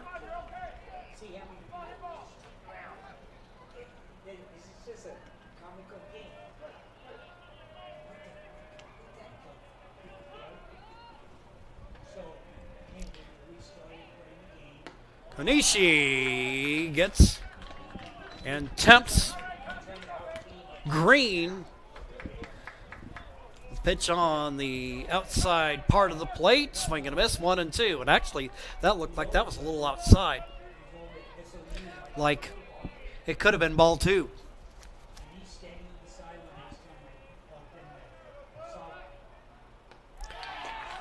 It's like, well, if that works once, let's try it again. And he succeeds. Does Konishi with the punch out. And there's 2 gone. Third baseman, number 15, Carson Henson. Carson Henson comes to the plate.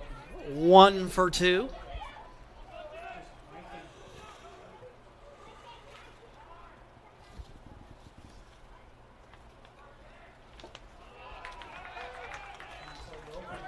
Konishi gets ahead for the strike. 0-1.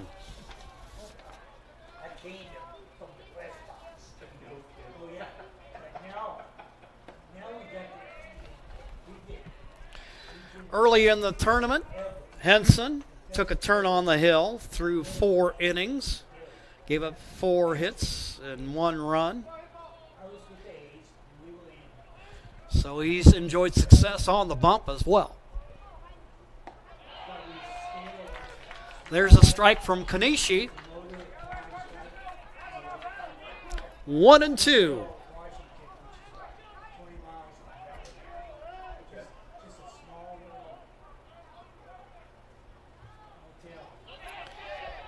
Check swing, and there, strike 3, and there they try to make the play at first.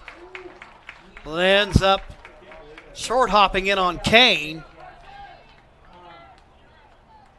So he strikes him out, but on the drop strike 3, the throw is beaten. Number 16, Sam Hall. And we've got runners at first and third with 2 out. Sam Hall, the hitter.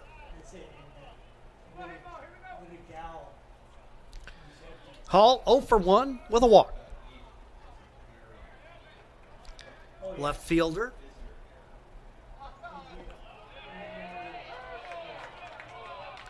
Kanishi, another first pitch strike.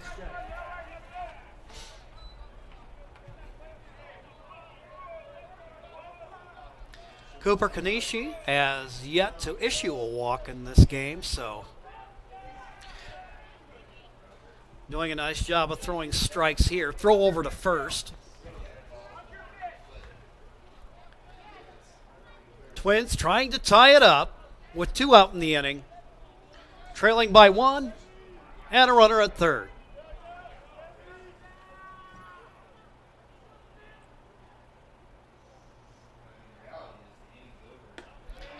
Outside, 1-1.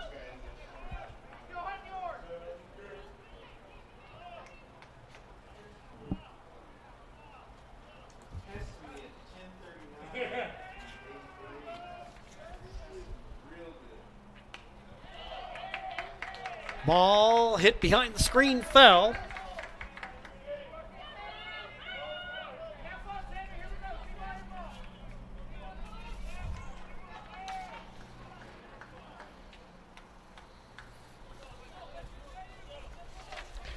One and 2 the count.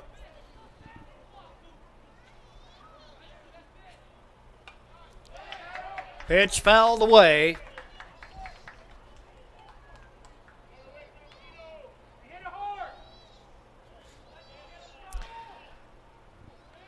Hall from Esselton High School.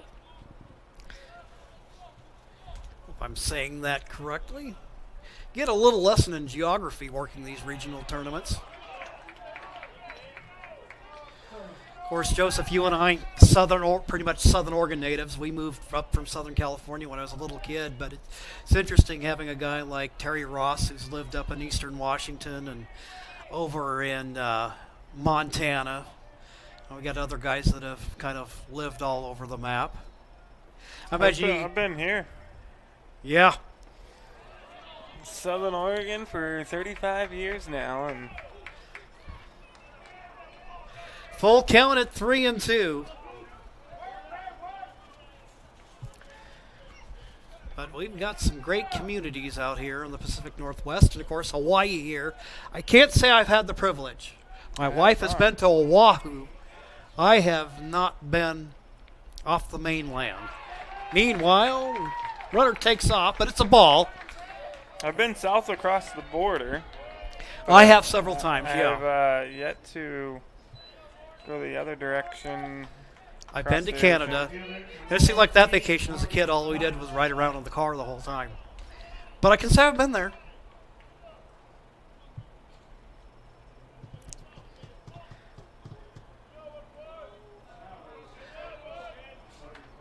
These folks from Hawaii, like I said, it's been kind of fun to look at some of the video that you can scrounge up and find there. And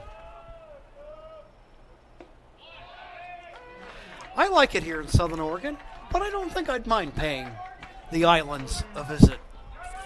Well, we're hoping to here in the next year or two. We're supposed to this coming January, actually, but a few bumps in the road preventing that trip, so hopefully maybe the next year. Here the hitter ahead, 1-0. Trying to plan a pretty large family trip over there.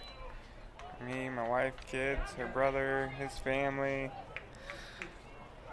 Well, I'll tell you what, it's a beautiful country, and these kids get to travel a lot of it, and one of these teams will end up making their way to Shelby, North Carolina. It's a 1-1 count to Morgan Bunch.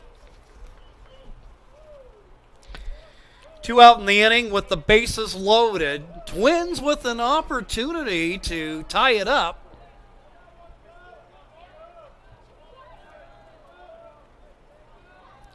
Konishi. There's a strike as the count goes 1-2. We have family up in Washington and a couple other places.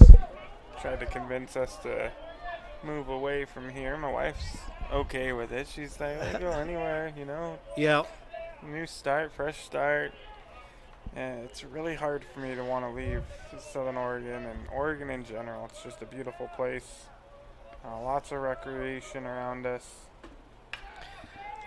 1-2. Well, I suppose this gives me an opportunity to, as the ball goes out of play, make a shameless plug for what we have here for a facility to put on this Northwest Regional Tournament. Harry and David Field, home to the Woodbat Medford Rogues.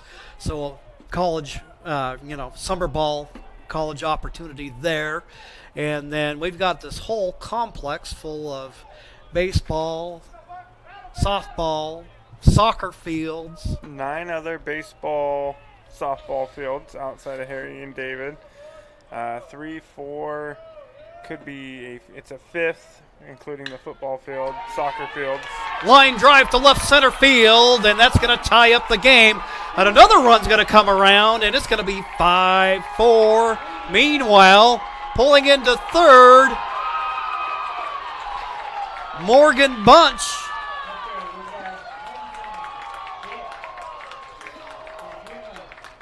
And I mean, he went into third standing up. That was legit.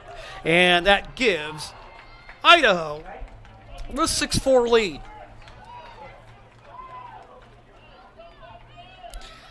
Just good, solid contact, and obviously a nice piece of hitting there by the Twins right fielder. Bunch out of Clarkston High School.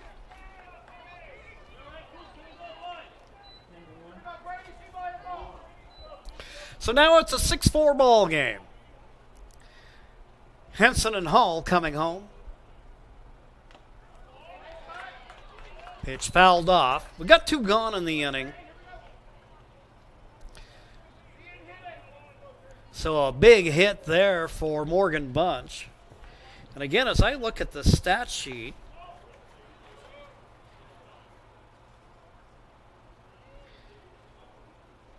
Bunch seeing his first at-bats of the tournament.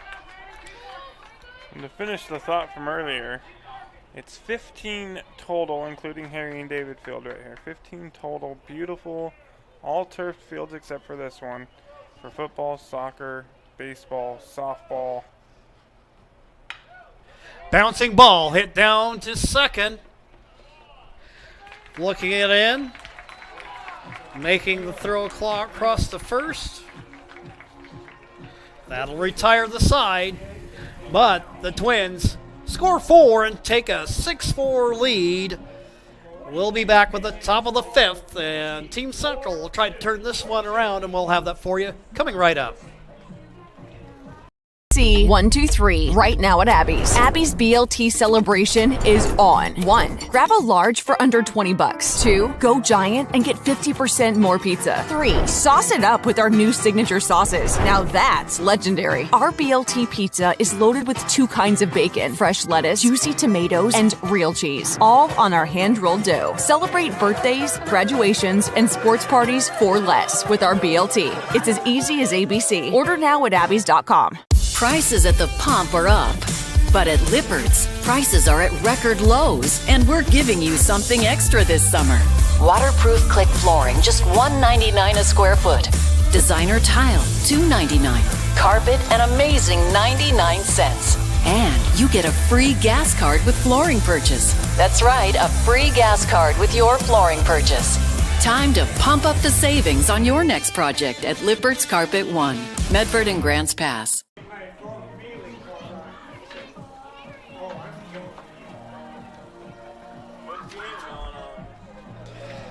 Here at Harry and David Field, the Twins now with a fresh lead in the ball game. We're at the top of the fifth. Team Central coming to the plate, now trailing by 2. Kylie Kane coming to the plate. And you just get the feeling like he could just spring loose with a deep drive any minute.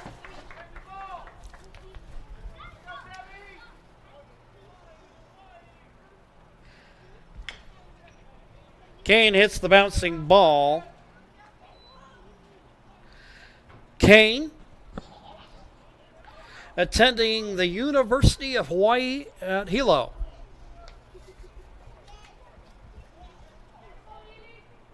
I think there's only one underclassman on the whole, current high school student on the whole team. Everybody either just recently graduated from high school or has a year under their belt.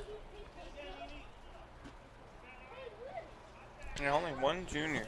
I was really shocked when I saw that. Here, Peterson ahead, 0-2, but this pitch outside, 1-2.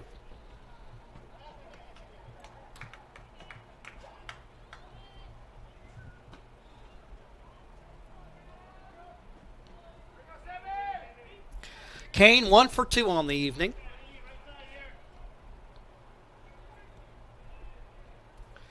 (6'1", 260 pounds. Hits a bounding ball down to third base. Throw across the infield is in time.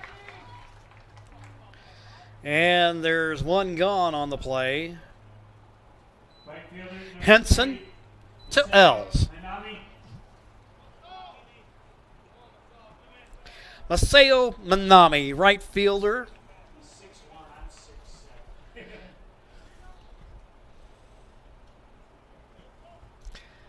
Manami, 0 for 2 on the evening. Team Central has continued their hitting ways with 9 in the ball game.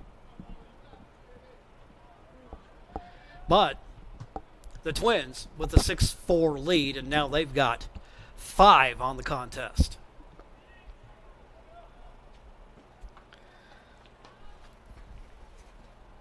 Manami the hitter with Tay Markson, the DH on deck.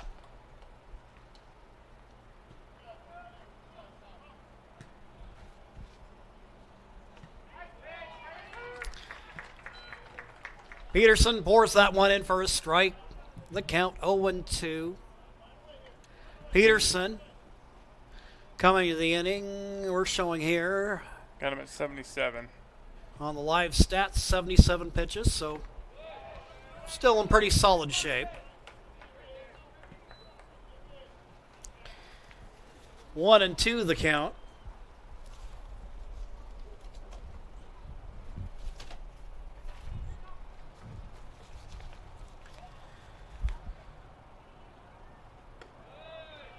That pitch high and tight.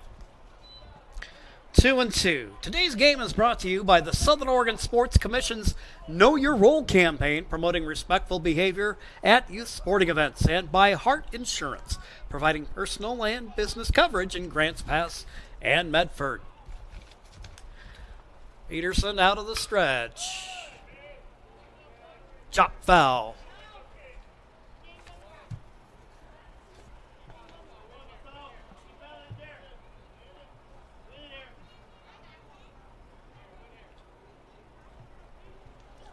Will officially be my latest game of the baseball season, dating back to the start of the high school game. Pitch high and inside, 3-2. Going to be looking closer to 11:30, 11:40 finish. The opening night, with the way they did the schedule because of the smoke.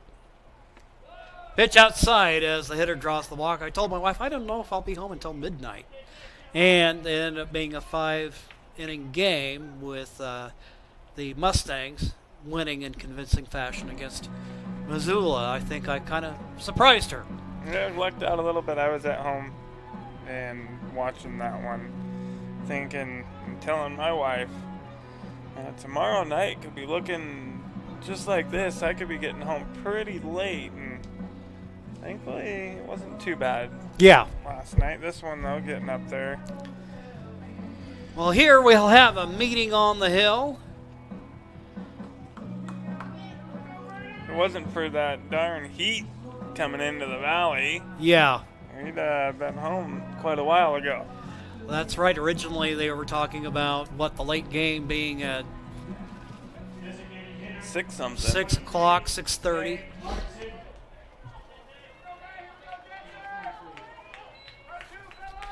And now here's Tay Markson, 2 for 2 with 2 runs scored.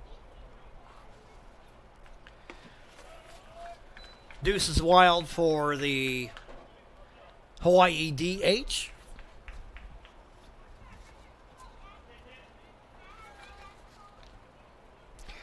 Markson will be attending school at Colorado Springs. And here we've got it even up at 1-1 with 1 out.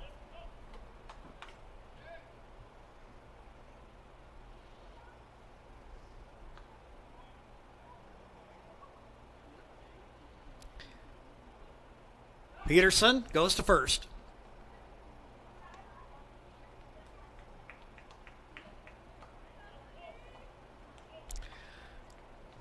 No harm, no foul if you're the runner.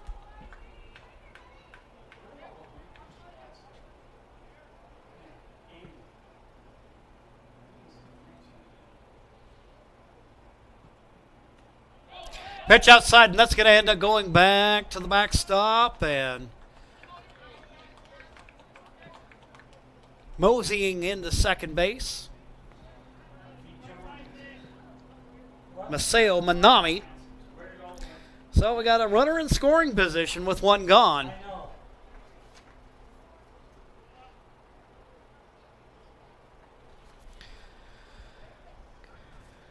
Cameron Pangasi on deck. Ball hit right up the middle, base hit. 10th hit of the game, and now the runner will come motoring around third. Scoring is Masao Manami, and that will draw Team Central within 1. That ball came flying off the bat past the head of Peterson. Well, and talk about flying. Manami was flying around the bases, too. Yeah, there was no stopping him, even if Coach wanted to. He was, I think the minute that ball left the bat, he was scoring. Ball hit foul, out of play. Got an 0-1 count with 1 gone.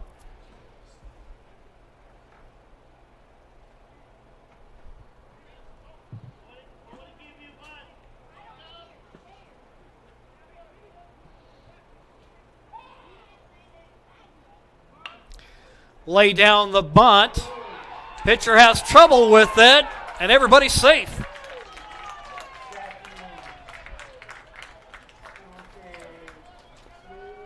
That just kind of landed in a dead spot, and Peterson having trouble with it there, and he'll be charged with an error. So it's first and second. Now you've got the tying run at second, the go-ahead run at first, and here's Keno Adams.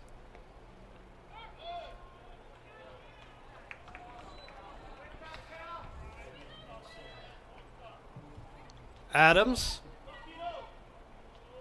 looks at the pitch outside. 1-0. It's been a good game for Adams. He's 2 for 2. His courtesy runner, Kaimiola, scored on his behalf.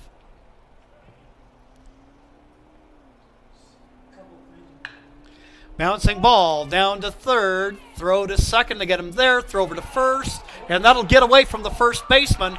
Runner will come around. And we're tied.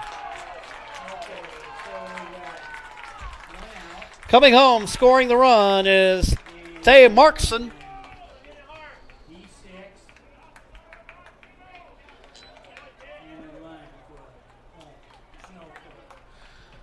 So, result of the play, they get the out at second, but on the trying to convert the double play, the throw gets away and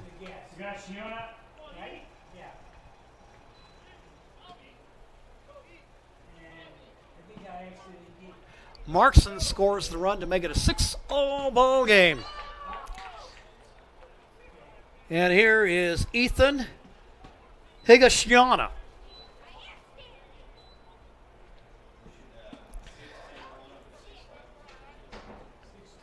Higashiana, 0 for 1 on the evening. He's ahead here, 1-0.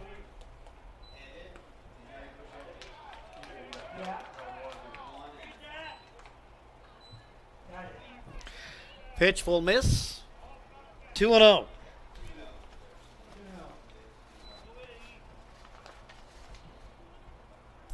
Peterson winds, fires, swing and a miss.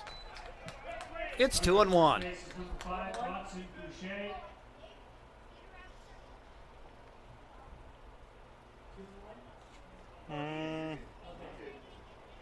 I think we got 1 and 2. I think we got 1 and 1. Pitch inside.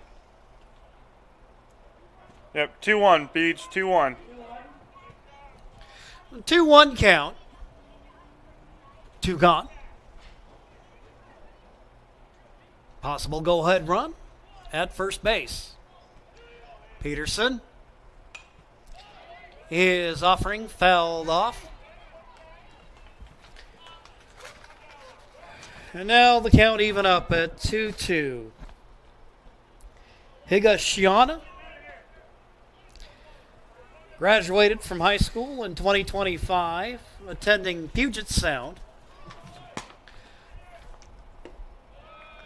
Pretty fair number of ball players off this roster attending college on the mainland.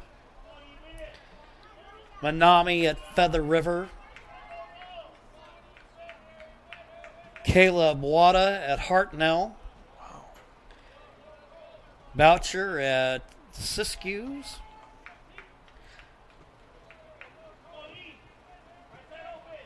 Also have William Jessup. Bushnell University up in Eugene. Full count.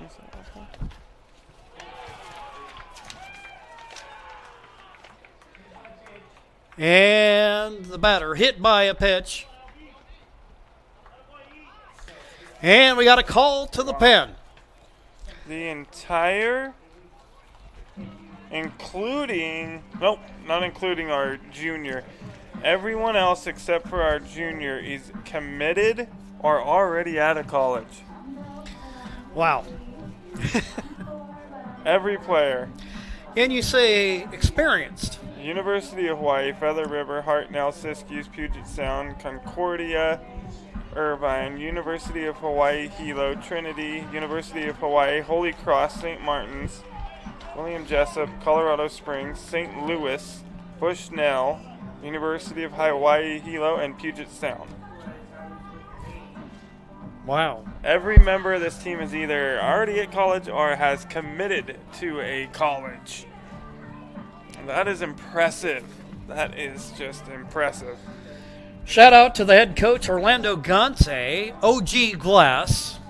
And I guess you'd say Orlando Gante, the OG baseball coach, here with his team tying up the game. He's assisted by Jared Abreu, Shannon Lau, Milton Takanaka, Chad Yoshida, and Trey Yukamoto.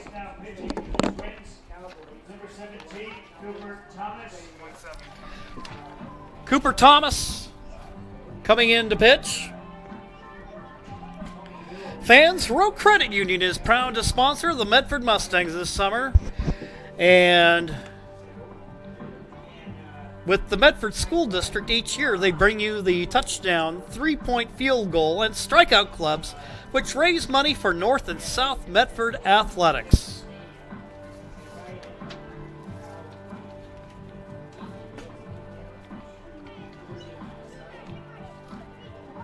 Cooper Thomas coming into the ball game.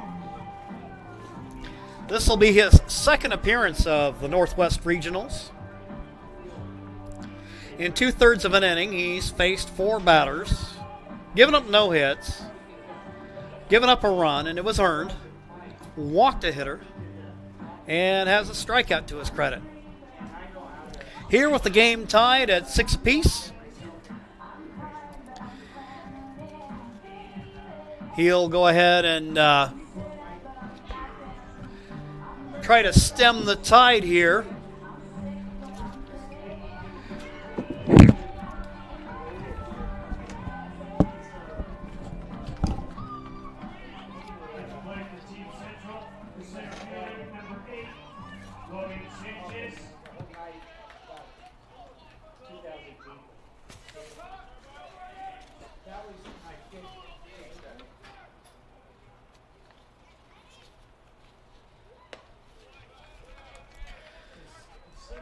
Thomas misses on his first pitch for a ball. Logan Sanchez, the hitter.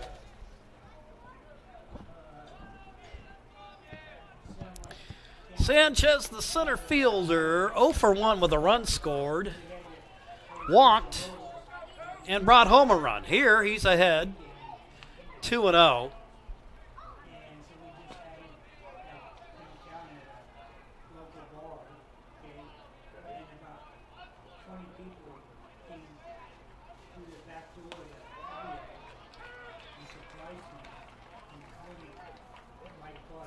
Cooper Thomas with the strike.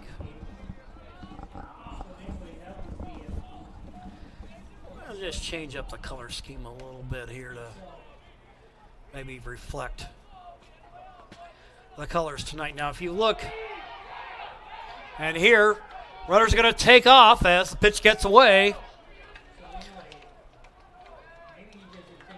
Second and third, 3-1 count with 2 gone.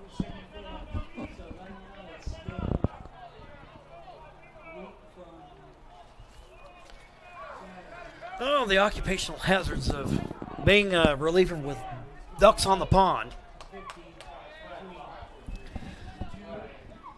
Sanchez now with first base open. And Sanchez will load him up.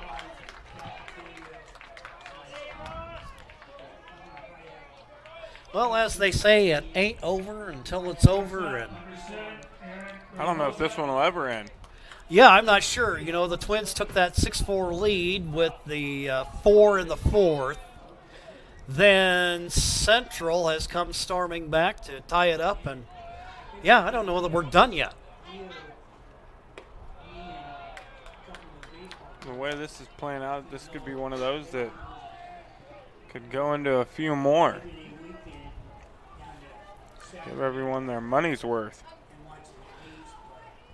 1-0 pitch. Or I think it was actually 2-0.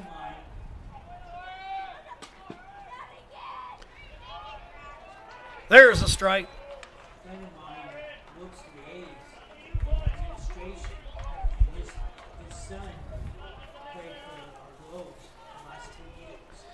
Both these teams will advance to tomorrow. Now it'll just be a question of who plays at what time. Because the Twins and the Barbers have already played each other, they're not going to play each other again tomorrow. So that will give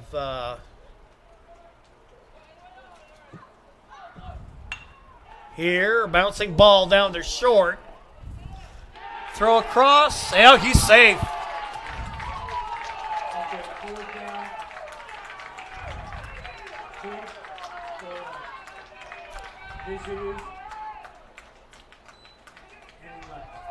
bang bang play down there at first base, and that will give Hawaii the lead.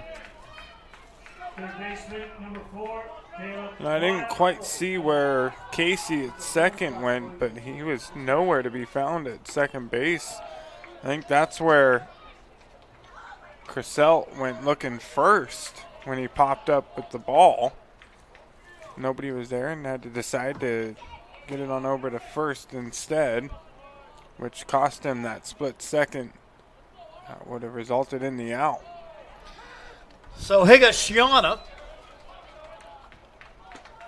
here with a 1-1 count. No, actually, that is Caleb Wada. Wada at the plate. Yeah.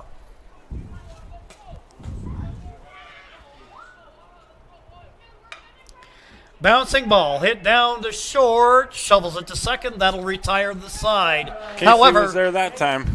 Yes. However, Central picks up 3 in the inning and takes the 7-6 lead. We'll be back with the bottom of the 5th right after these messages on TableRockSports.net.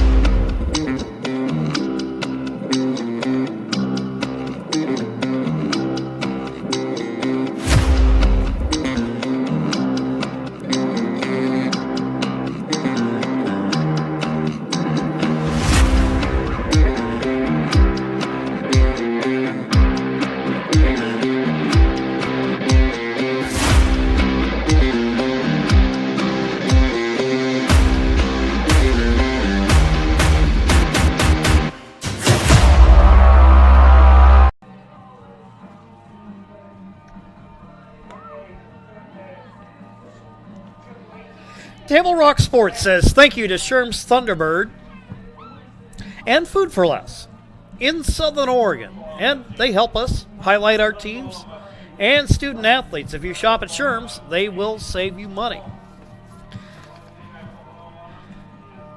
And I have just received word, the update on Seth Brown, Micah Brown's brother, was that he's no longer with the Yankees organization, but is currently a free agent. But he has put together a nice career that has included time in the big leagues. I think most folks around here will remember him for his days with the A's. I guess, you know, like I see on CBS Sports, they don't call them, you can't really call them the Oakland A's. They're kind of like the, what? The traveling A's, really. The Sacramento A's. Yeah. Soon to be Las Vegas A's.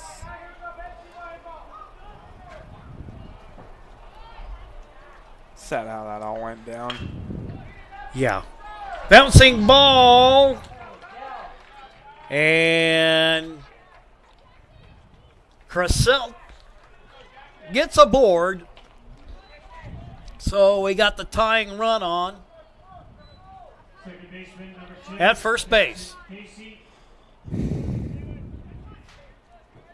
pitching for Team Central, number 24, Tyson Camiola. And we have the third pitcher of the game for Team Central.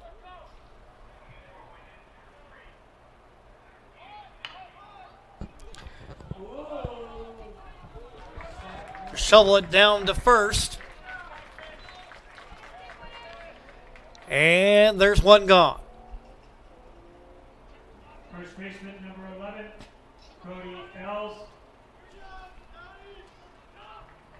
Trayson Kaimiola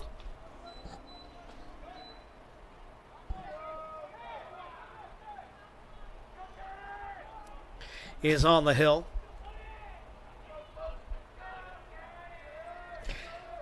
At the plate, Cody Els. Pitch outside. 1-0.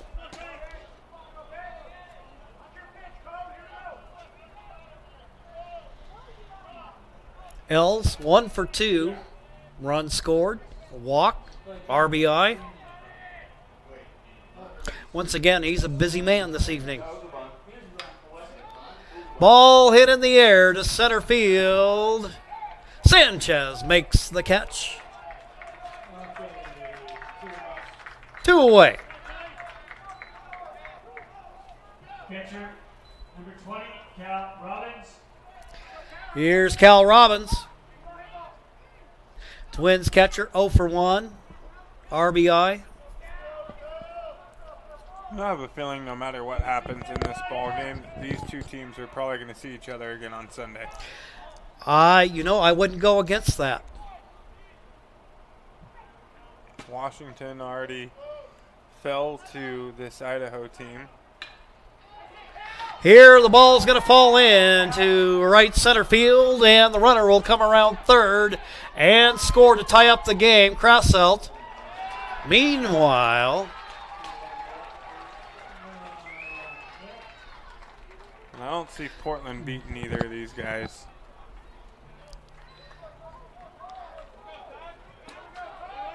Number 12, Tucker Green. Tucker Green, the hitter. And we've got a runner down at second for Robbins. I believe Green. Green, right-handed hitter. 0 for 2 with a run scored. Pitch inside. Runner's going to bound for third. So the go-ahead run, they're going to send him back. They're going to call interference on the batter. Runner at second base, number 19, Makai Durrett.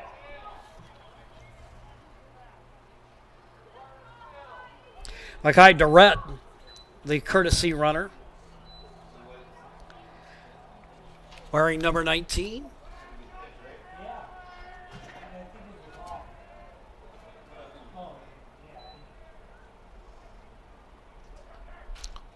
One 0 count. That pitch up and in. 2-0.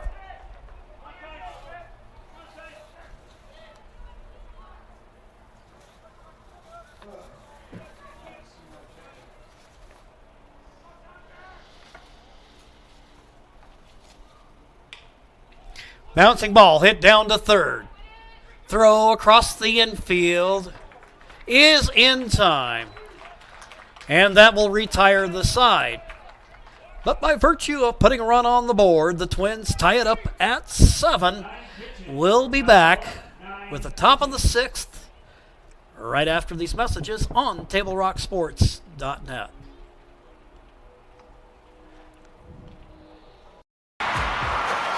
Sports are in trouble, and officials are in extreme demand. So we're looking for people like you. Former athletes, parents, and community members.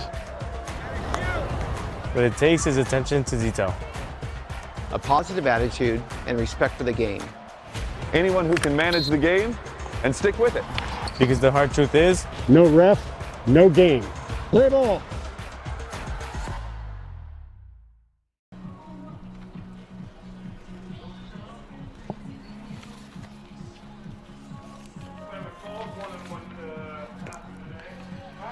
We welcome back Lippert's Carpet, one of Medford and Grants Pass, and State Farm Insurance Agent Rory Wold of Medford for partnering with Table Rock Sports in 2026. 2 great additions to our sponsor roster.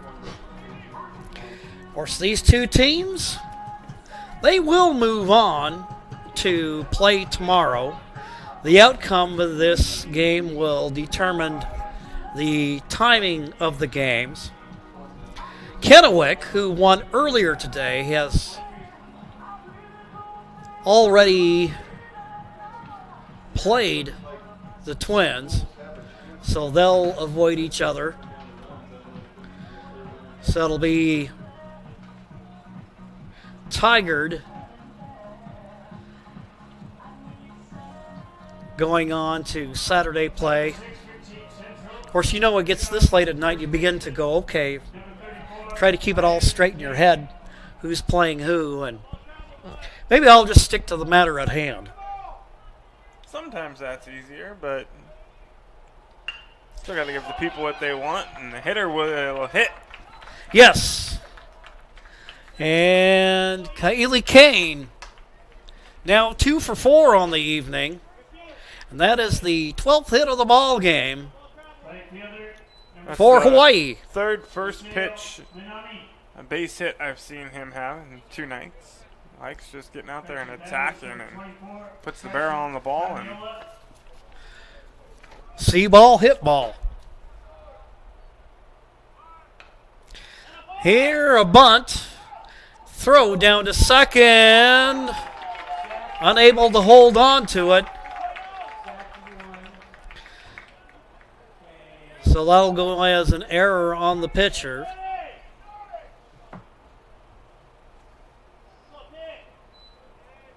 So now we've got first and second. Nobody out. Left fielder, number 23, Tay Markson. Tay Markson coming up to the plate. He has scored 3 runs today on 3 for 3 hitting with an RBI.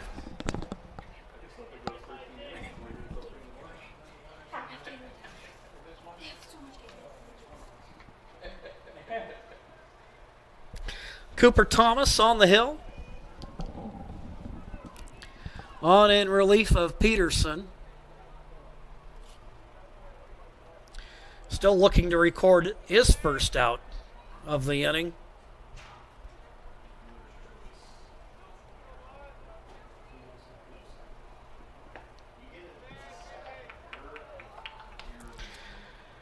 Pitch will miss.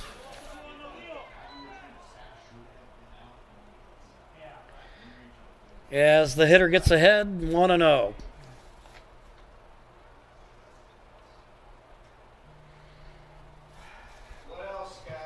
Tay Markson.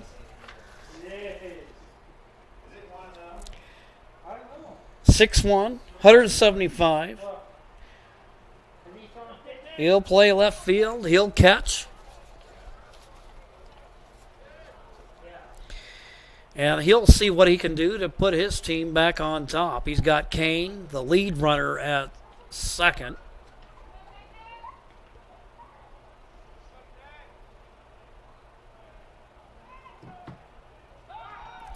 They'll show bunt. Quick turn by Thomas to chase back Kane.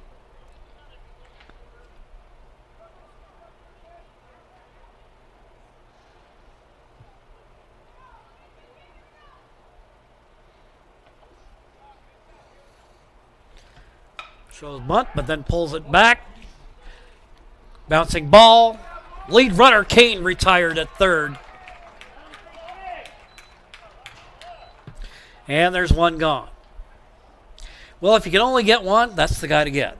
Yep, try to get that lead runner. Did a good job there.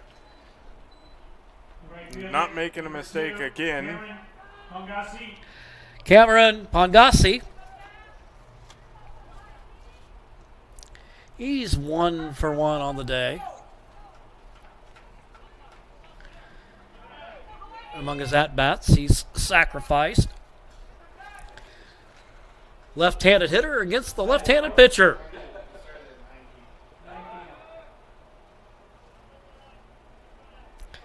Thomas looks the runner back to second as he steps off.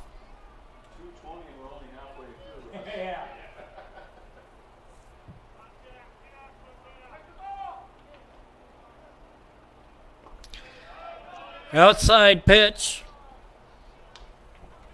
1-0. So what a day of baseball it has been. Cheyenne, one of the teams that I thought would actually make a pretty darn good run in this tournament, was knocked out earlier today by Kennewick, Washington.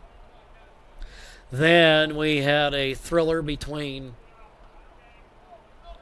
the Barbers and the Medford Mustangs. Barbers prevail in the game, as that one went right down to the wire. I thought that was Medford's game to win, and I think couple of costly mistakes in that game. Took away some opportunities from them. A play at second base, overrunning it on a sac bunt. Yes. Painter at third base, where the next batter comes up and there's a pass ball. Painter would have scored. A couple of little things. I think if those don't happen, Medford takes that game.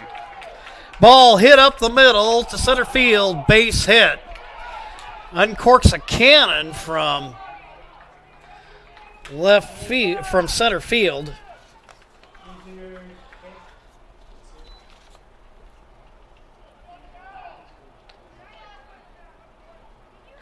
And once again, we got the bases loaded, and this with one out. And it looks like the Twins will be going to the pen. So we'll go ahead and take a quick timeout here and then be right back. Days, we all have them. You get up and just want to lay back down. In pain or not feeling your best and just want to get back to normal life now, Valley Immediate Care has been getting Rogue Valley residents back on their feet since 1999. Our convenient online check-in allows you to stay at home or work instead of hours in a waiting room. Along with our caring staff, on-site lab and x-ray services, we quickly get you what you need when you need it. Open 7 days a week. Valley Immediate Care. We're here when you need us.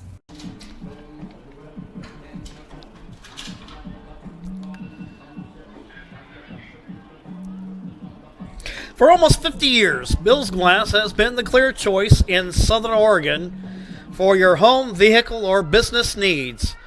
Locally owned, family run, Bill's Glass supports our schools and communities.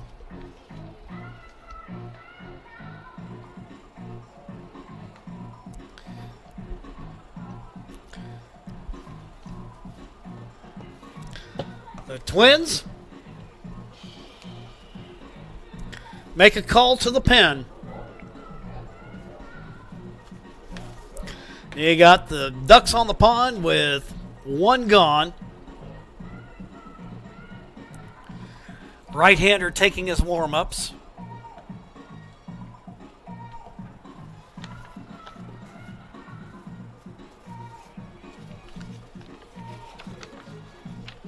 Trying to get a good look at him to get his number.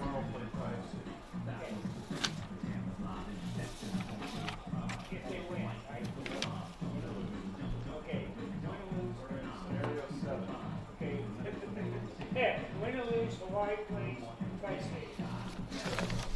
Fifth place now pitching for Lewis Clark, number 10, Jackson Holthouse. So coming in from the pen, Jackson Holthouse. Right-hander. And he's making his first appearance of the tournament. And here, he's going to try to do his part to stem the tide. And he takes that first step by getting ahead for a strike. Keno Adams, who's had a very productive evening at the dish. 2 for 3 with a run scored. Here, 1-1. Make that now 0-2.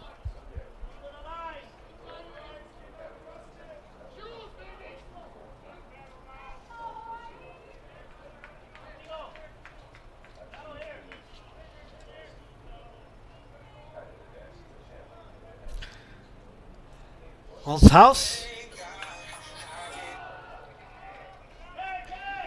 hits the ball, pops it up on the infield. There's 2 gone. Well, one more step. Holthouse trying to get his team out of this inning. That was a big out from a guy who's having a pretty good evening. And with the bases loaded, there's none bigger than getting that second out I will take anything. Higashiyama swings and misses at the pitch from Holthouse. So it's an 0-1 count, bases loaded, 2 gone. We're tied up at 7 apiece. Here in the top of the 6th inning.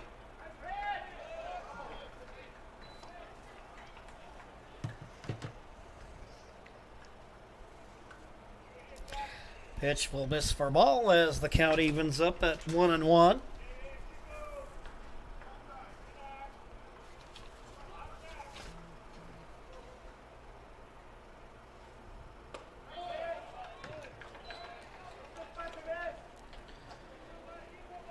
Holthouse just off target there. 2-1 count with the bases loaded and 2 out.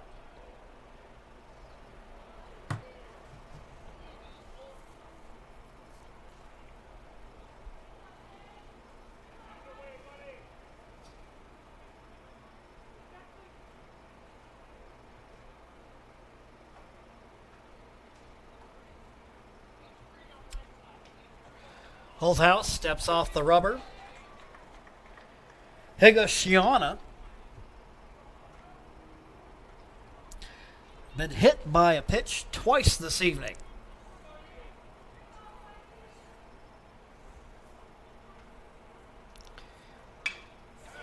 Bouncing ball, and that's going to find the hole as a run comes home. Make that 2. And Hawaii takes the 9-7 lead.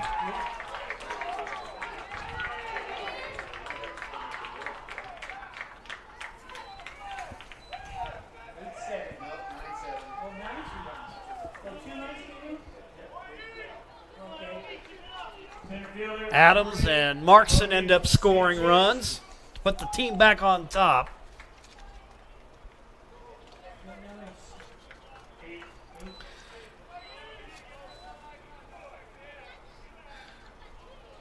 So the number 9 hitter comes through.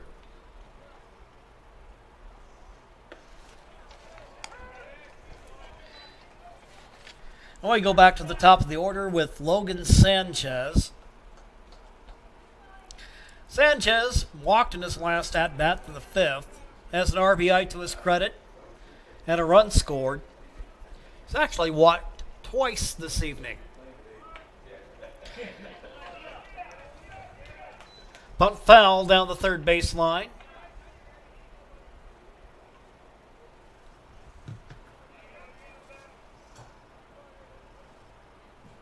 Let's get that scoreboard up to date for you. There you go. 0-2.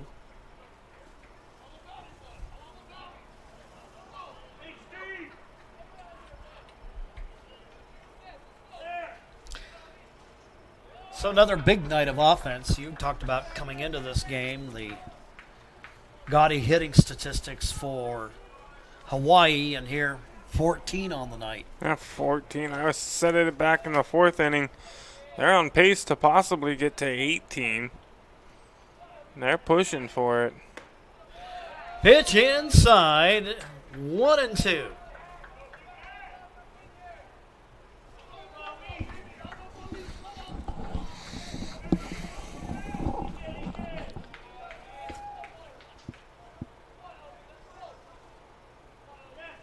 Holthouse sets, comes to the plate, and he gets him looking. That will end the inning, but not before Team Central retakes the lead. It's a 9-7 ball game. We'll be back with the bottom of the 6th following these messages.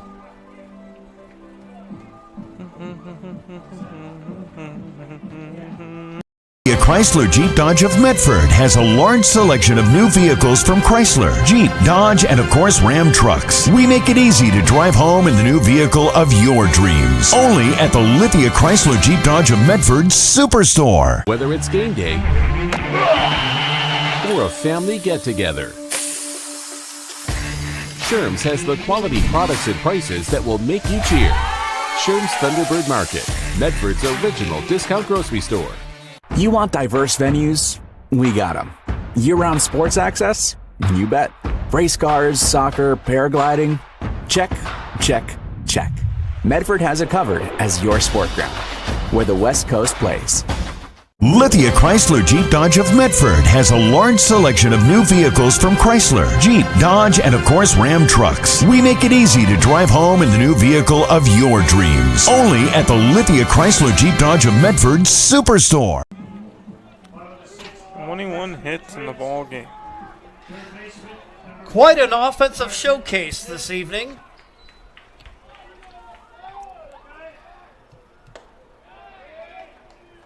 Idaho has managed throughout the game to, every time they end up giving up a lead, managing to find a way to get it back. Can they do the same this inning as Carson Henson leads off?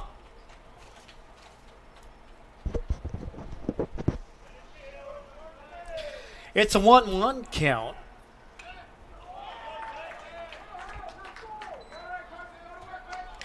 Hanson playing the hot corner.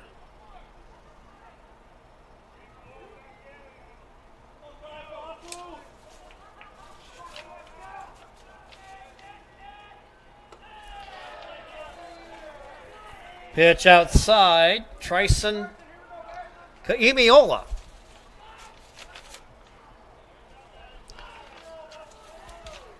Came on in relief in the fifth. Outside to run the count full at 3-2.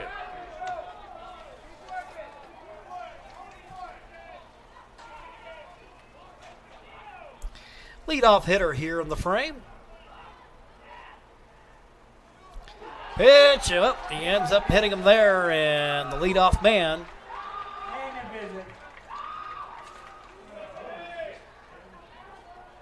gets on.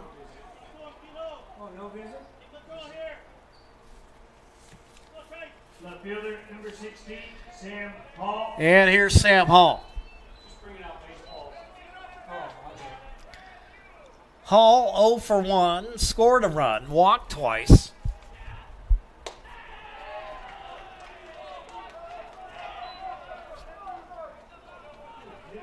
Kaimiola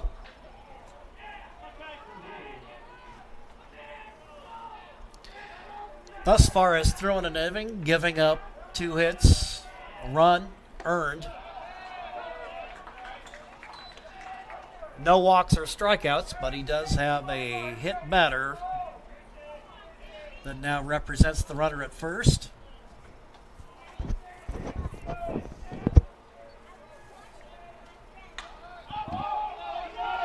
Ball popped up on the infield, waiting for it to come down, making the play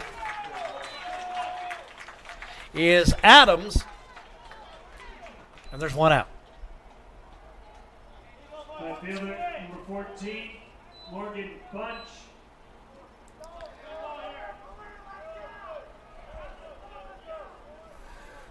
Morgan Bunch, 1 for 2. 3 big RBIs in the game. There, the pitch will get away from Adams, and base runner will move up to second.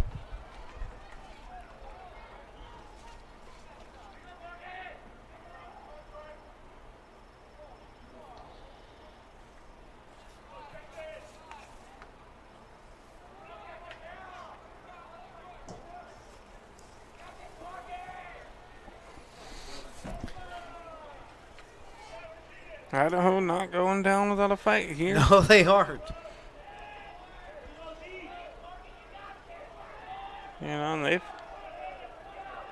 been out hit by twice as much by Hawaii, but they have definitely made their opportunities with runners in scoring position count when they have gotten those hits. It's one thing to note. I'd like to see how many runners Hawaii has left on base in scoring position, what they've done compared to Idaho here.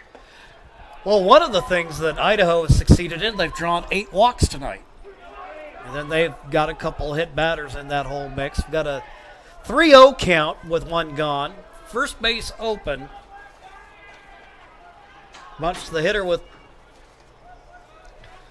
the number 9 hitter on deck.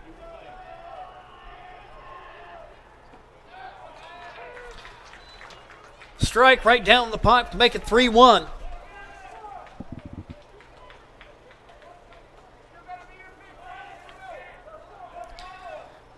Here, local time, you might be singing After Midnight here before long. The game's still going on. Here, drawing the walk, is Bunch. That'll give the Twins runners at first and second with one out.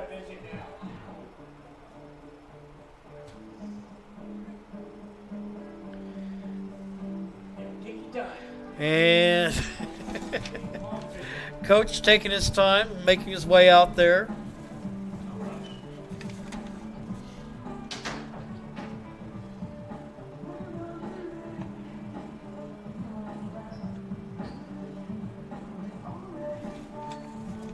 Discover the vibrant lifestyle at Twin Creeks Retirement in Central Point. Enjoy spacious apartments, gourmet dining, and enriching activities in a welcoming community. Learn more at TwinCreeksRetirement.com for your personal or, and then of course for your personal or business insurance needs. Check in with Hart Insurance with locations in Medford and Grants Pass. That's easy for you to say. It's getting late. I don't know if it's easy for anyone to say. Oh. As much as I love baseball, it's almost hard to keep the eyes awake, open, and luckily this is a pretty darn good game we got here. Holthouse making his first plate appearance of the evening. Opportunity to help his own cause with one out. This was a midnight game with some of the regular high school games I've covered. I might be struggling even more. Yeah. But pretty good talent out there on both sides of the field here, and pretty tight game deep in it here. 9-7, runners first and second.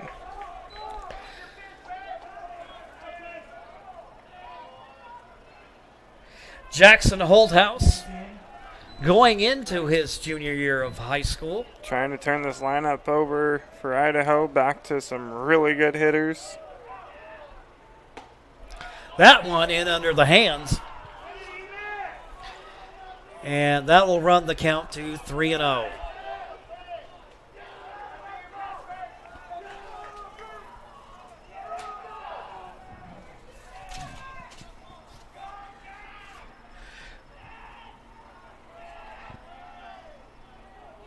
Well, whatever we lack in numbers in terms of people in the ballpark, they're more than making up for with volume. And they are a loud crowd with how few of them there are. They're a pretty darn loud crowd. And here the bases are loaded with one out. Shortstop, number 7, Guy Purcell. And we got another business. Lewiston not going quietly into that dark night. Guy Crisselt getting ready to come to Proposa's play. going to come in and pitch. So we'll get set for a pitching change here. And that will give us an opportunity to break away, recognize a couple of sponsors, and be right back. Shortstop. At Rogue Credit Union, we don't answer to shareholders. Instead, we return earnings back to our members. We know that we're stronger when we work together, and that's why we're invested here, living, giving, and supporting local. We're your friends and your neighbors. We know the needs of our communities. Being a part of Rogue means that our focus is on our members, and when you prosper, we prosper. See the credit union difference and how being a part of something smaller can have a bigger impact. Bill's Glass covers the full spectrum of your glass needs and dreams.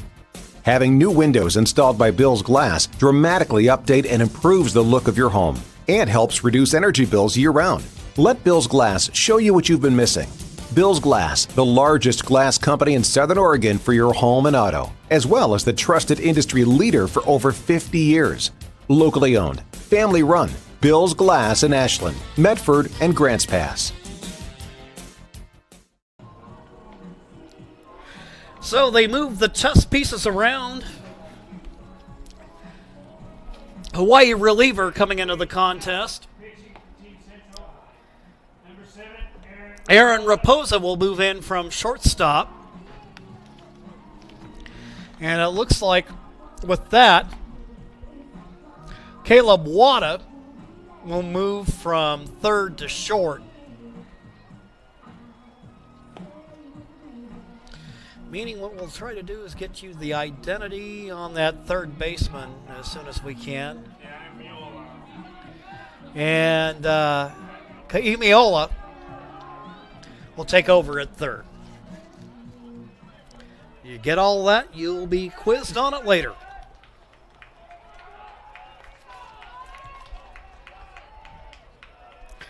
One gone. Bases loaded. Twins trailing. But an opportunity here to do something about it. Guy Crisselt, who scored a pair of runs tonight, 1 for 3 with a walk, standing in.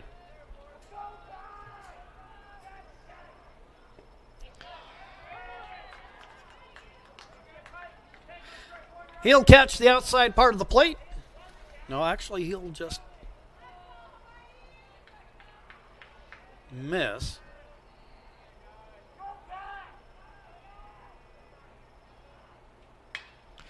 Ball hit to right field. The catch is made. The runner will tag. And he'll score to make it a one-run game.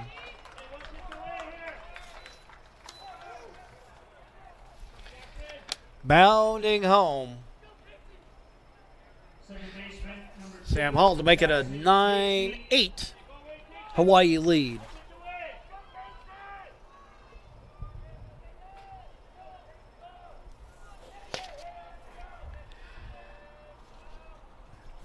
Jackson Casey, the lefty hitter. He's had a good night at the plate, 2 for 3 with a run scored.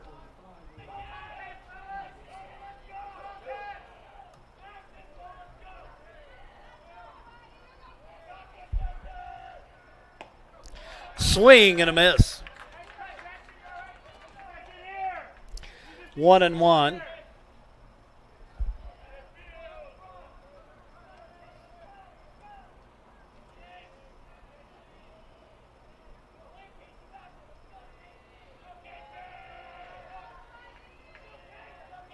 Raposa.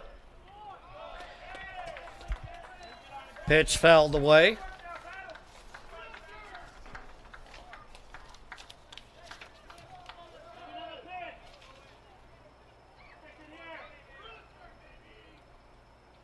This has been a far cry for Hawaii in their first couple of games. Sanchez throwing that 5-inning no-hitter went all the way in that game. And then last night, Micah Shintaku had a complete game.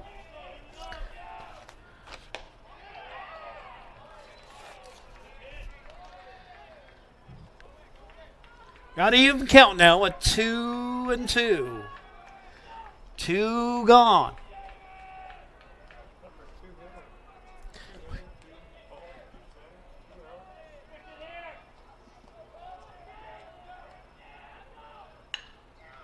Ball hit in the air to left center field.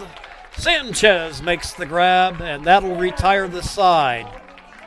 The Twins pick up a run, but Team Central from Honolulu maintains the lead. We'll go to the top of the 7th, and we'll have that for you on the other side of this break. Diverse venues, we got them. Year-round sports access? You bet. Race cars, soccer, paragliding? Check, check, check. Medford has it covered as your sport ground, where the West Coast plays. Okay, you know how people complain about how Dutch Bros workers are like too nice, too hyper, compliment you too much, whatever?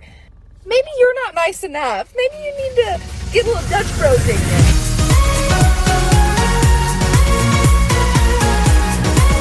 1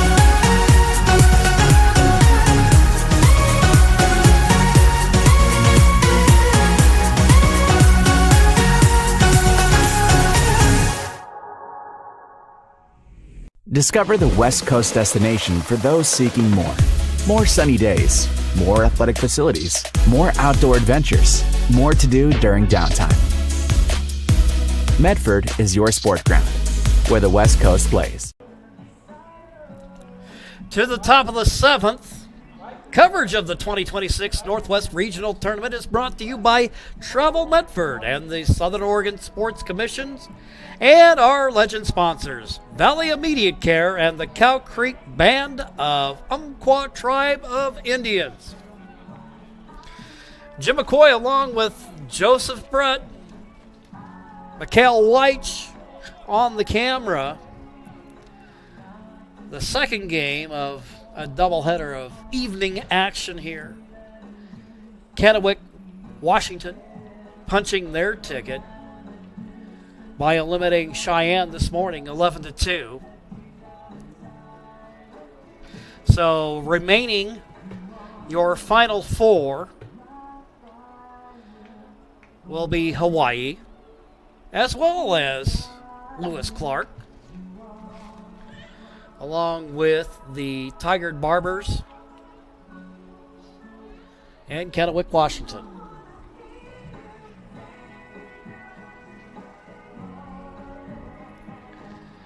Raposa 3 for 3 on the day with a pair of RBIs and a walk.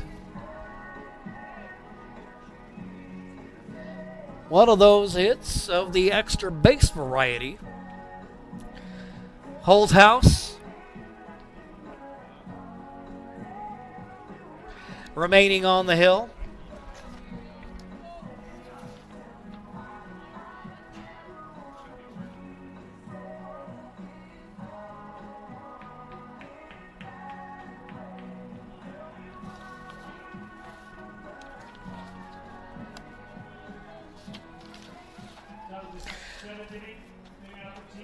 Raposa began the game at shortstop, but just recently came into the game as a reliever. Here at this point in the game, Holthouse, 2/3 of an inning of work, and he's thrown 12 pitches while facing 3 batters.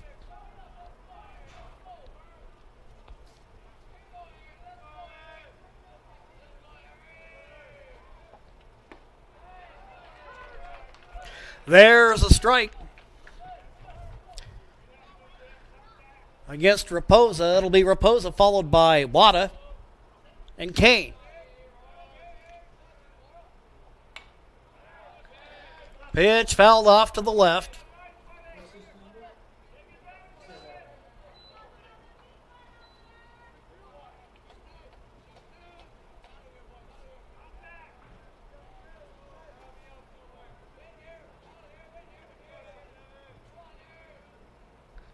Holthouse that pitch outside.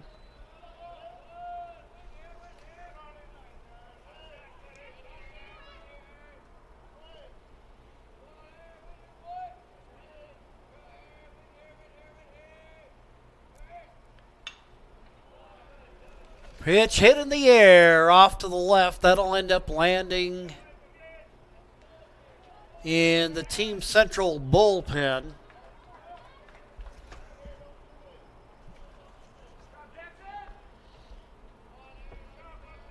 So it'll remain a 1-2 count to the leadoff hitter here in the top of the 7th.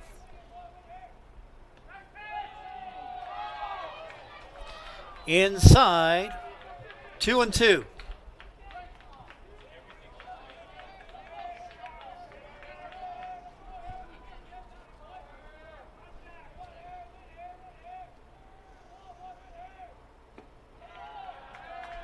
Actually, that was a 3-2 count, and so Raposa ends up drawing the walk. So we got the leadoff man at first.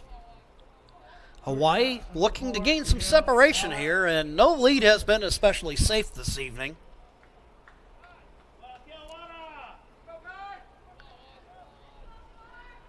Here is Caleb Wada. 1 for 4 on the day.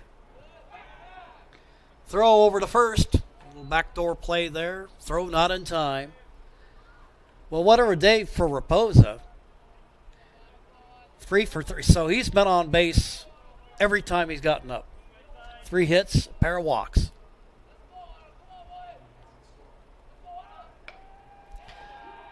Wada lays down the bunt, throw to first. Is in time, and there's one away. Nice execution on the sacrifice by Wada. Kaylee Kane, the hitter, 2 for 4 on the evening.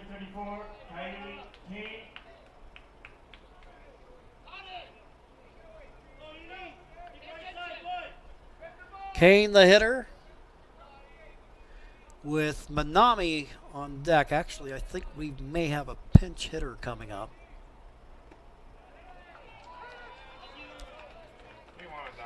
Holthouse.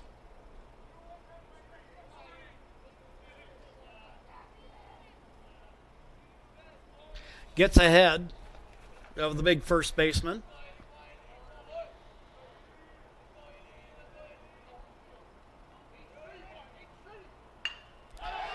Line drive hit in the air. That one is going to fall in and bounce to the wall. Kane comes rushing in like a locomotive for a stand-up double. In this situation last night, Medford was not pitching to that guy. And honestly, I'm not sure why Idaho was pitching to him either, because he is a hitter. Hitter's going to hit, see ball, hit ball, whatever you want to say. That guy can put the barrel on the ball and put it in play. He finds a hole. I would have been better off putting him on first base there. And with that, he'll also pick up an RBI as Aaron Raposa comes around and scores.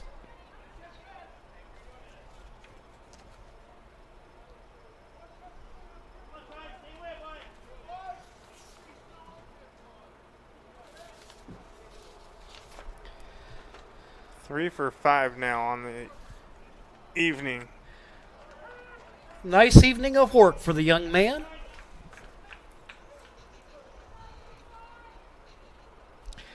Here's Trayson Imiola.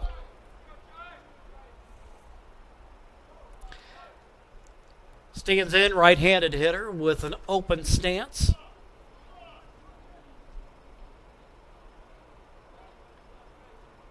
I think I can make out the faint remains of a batter's box there. Tell you what, Idaho needs to stop showing what they're doing out there. Because Kane over at second base is letting them know exactly what's coming. If you watch his hands, they either go up in the air, he's throwing out.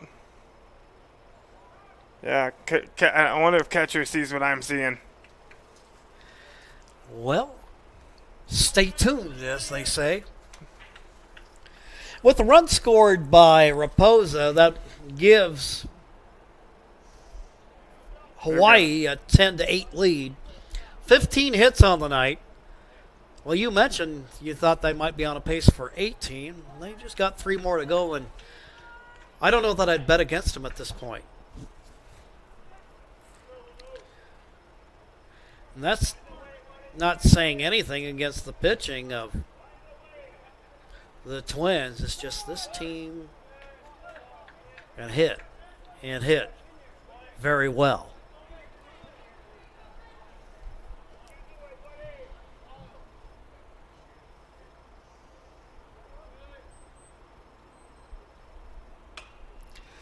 Ball hit in the air on the edge of the infield. The catch made by Casey.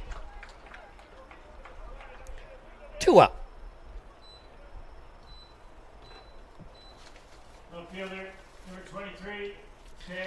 Check out the new sports voice in Southern Oregon, the Ace Sports Radio, AM 1300, FM 107.9, and streaming live at theacesportsradio.com.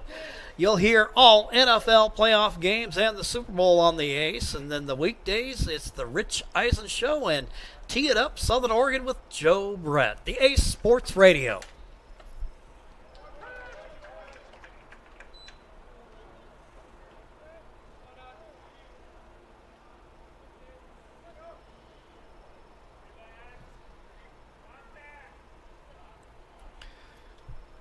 Markson, the hitter.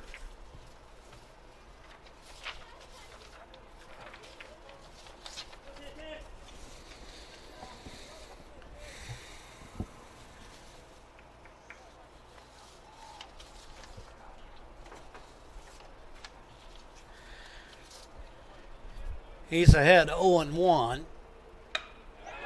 is the pitcher, but that will fall in for a base hit. Kane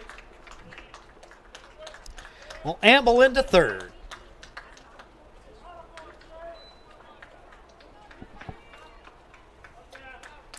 So now we got runners at the corners. Number 2, Cameron Pangasi.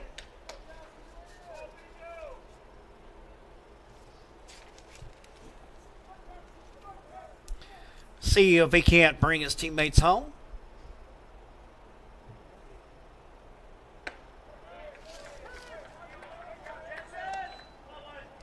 Holthouse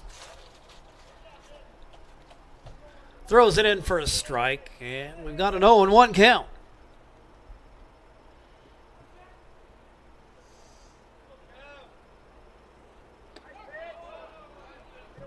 Inside on the pitch.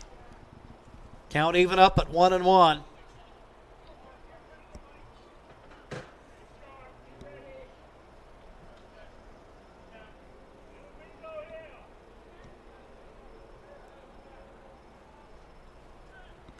Team Central with one run already in the inning.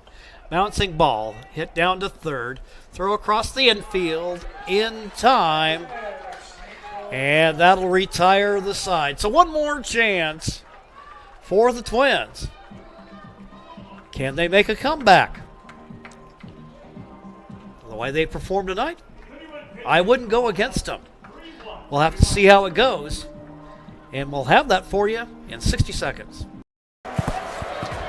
It's game time. And there's only one thing that makes it all possible. Refs. We're looking for people like you, former athletes, Parents, community members. Anyone who can manage the game and stick with it. But we need more heroes in stripes, people like you. Join the team and keep sports alive. play ball. Because no ref, no game.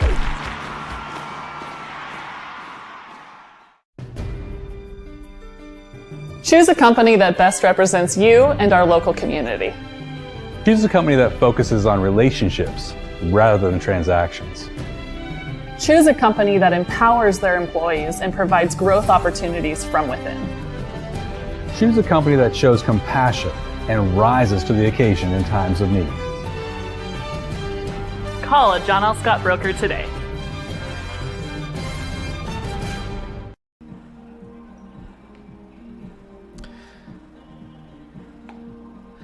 Now think about this. In Idaho, it's 1 in the morning. In Hawaii, it's 9 at night.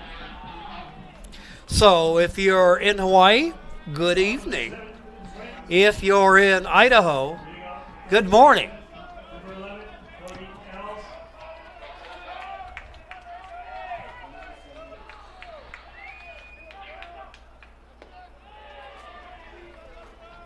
So we'll get things going here in the bottom of the 7th. Trailing by 2.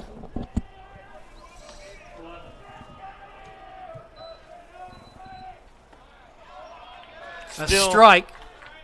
Still hanging on with us is 300 viewers. Hey, you got to admire the fans for their dedication. Yeah. They've been given an entertaining game tonight, no question about that.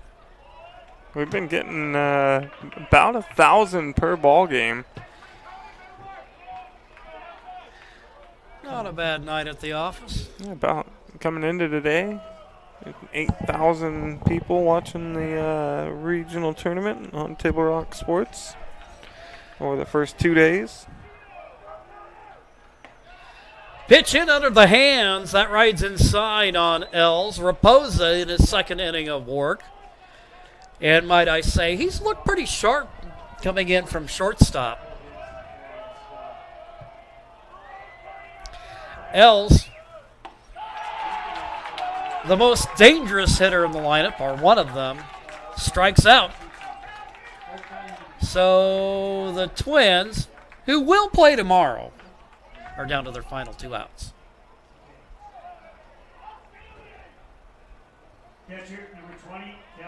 Here's Cal Robbins.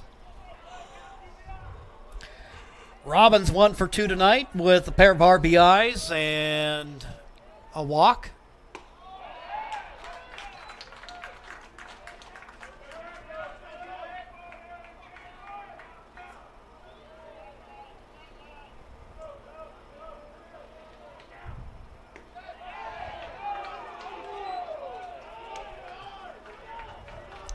I think there's some protestation in the crowd. Yeah, the strike zone's been pretty tight. Not getting much on the corners. It's been that way for the better part of this tournament, though. I think that this might be the one ball game where it's kind of buried a little bit. It seems like the outside's been striking a ball back and forth. But for the most part, it's been really consistent and tight throughout the tournament. And here, Robbins working a 3-1 count. Nobody on. 1 out. Pitch fouled away. And that'll run the count full at 3-2.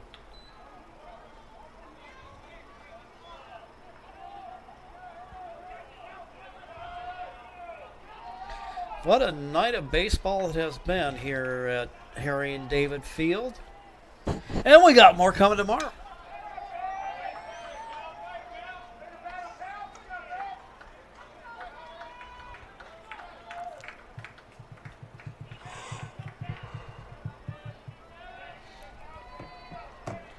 You know, in terms of players with ties to Hawaii,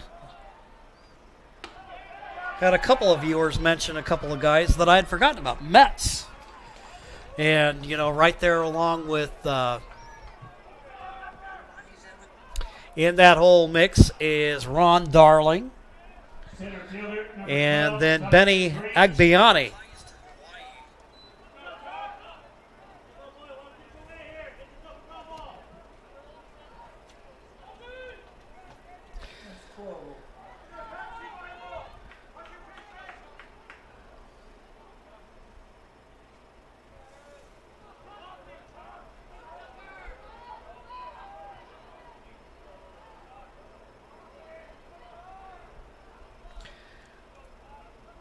Runner aboard with 1 out.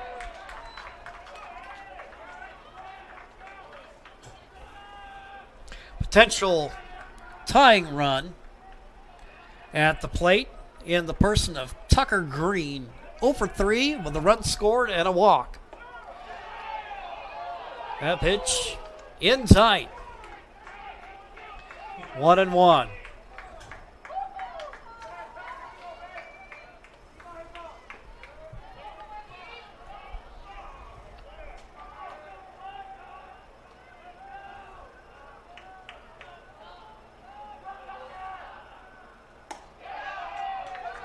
There's a strike, 1-2.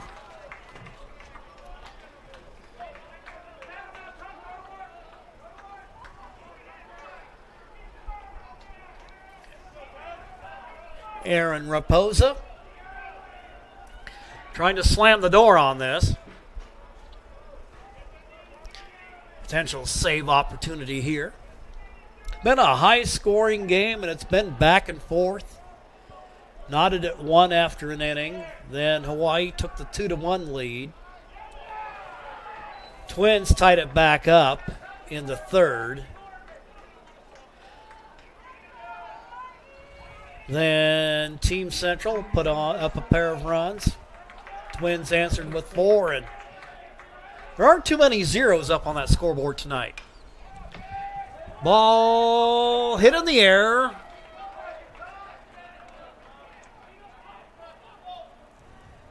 Out of play. A 2-2 count.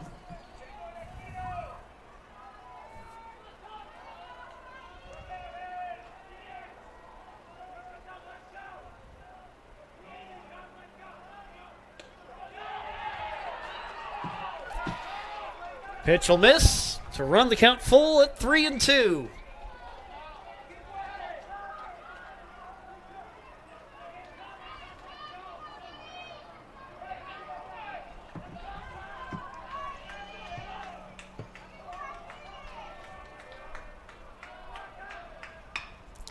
Bouncing ball hit up the middle, base hit.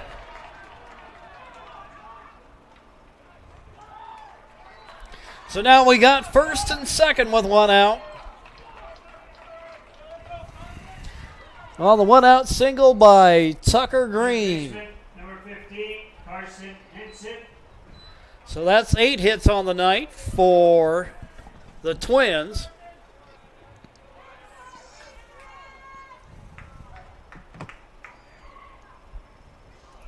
Hawaii won a World Series championship way back in 1980, and I do believe Sid Fernandez was a part of that squad. For Lewis Clark, it looks like, if the research is correct, they've never been, but they're going to try to punch their ticket here, and they'll live to play another day tomorrow. Today, Cheyenne finishing off their tournament run after losing to Kennewick, Washington, who advances. Then the Medford Mustangs taken out by the Tigard Barbers.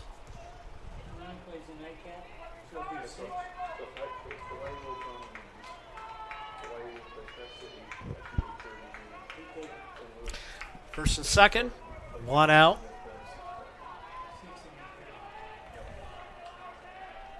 Henson at the plate.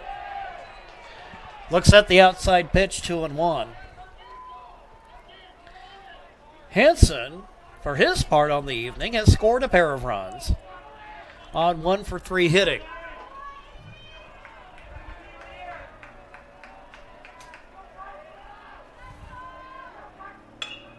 He'll hit the ball up the middle, and that one's going to drop in for a base hit.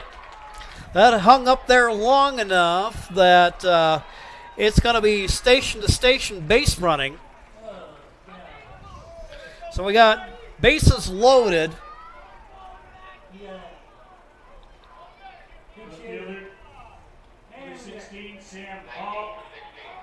And here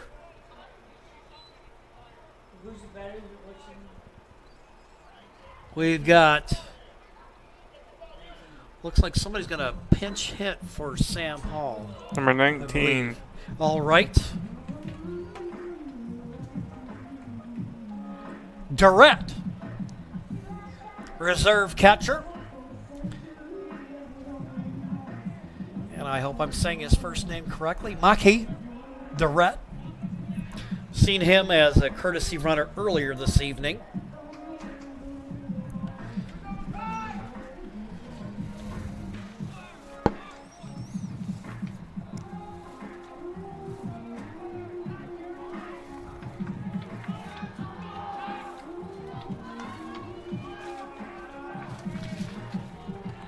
Back for Hall, number 19, Makai Durrett.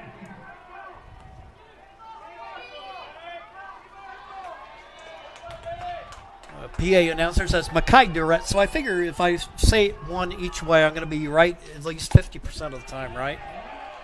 That wouldn't get me a passing grade in school, but not a bad batting average. Durrett gets ahead here, 1-0. Bases loaded.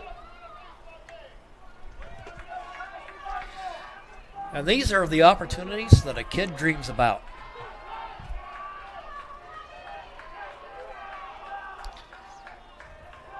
On both sides. Yes.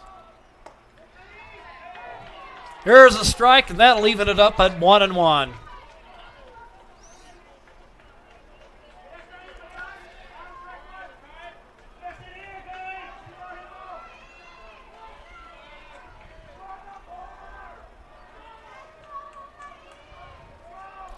Raposa looks back at the runner at second, and that pitch out. Oh. Okay. It's a strike, 1-2.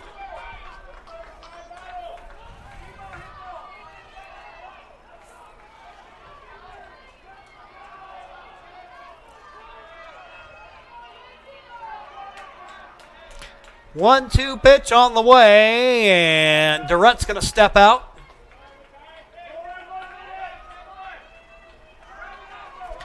One out in the inning with the bases loaded. Durrett hitting for Sam Hall. We've got Morgan Bunch on deck. Ball hit deep to left field. And it's gone. What is it?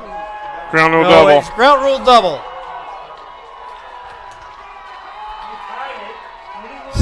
So, let's sort that out on the ground rule double. They'll advance the runner from third, the runner from second. Well, that makes a certain coach look really, really, really smart there with the pinch hit opportunity.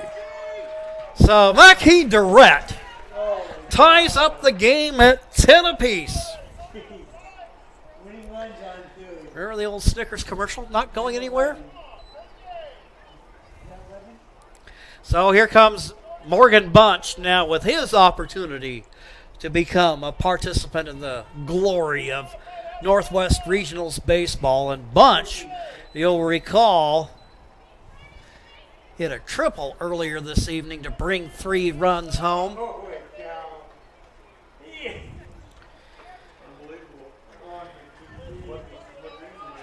And we're going to have a pitching change? We just might.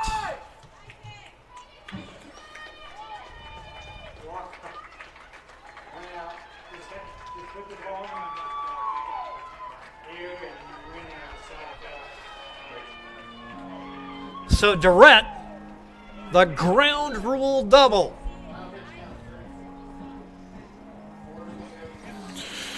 New pitcher. So while they sort that out, take care of that, we will go ahead and take a quick timeout.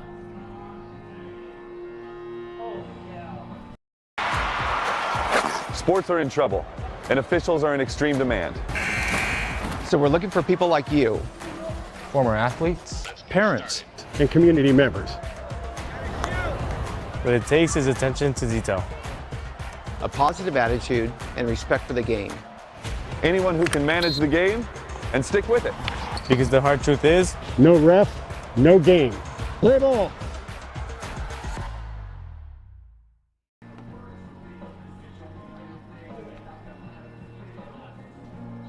Days, we all have them.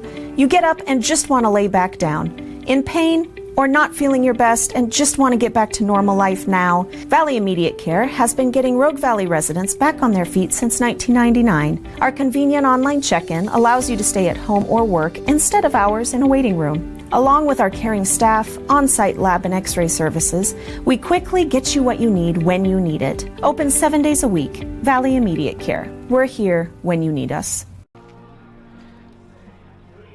Caleb Wada coming in.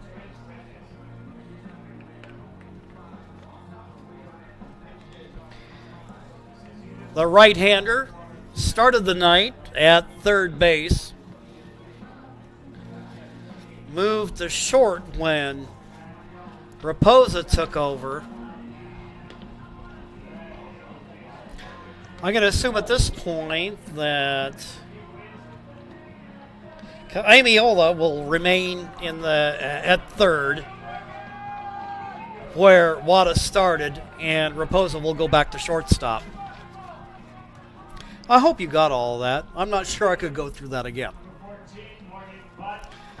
So, it's a 10-all ball game. Morgan Bunch.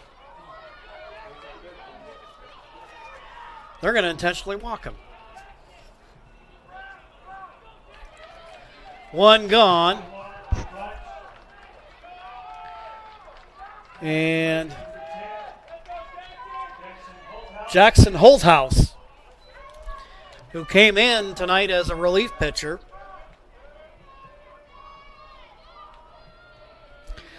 Winning run at third.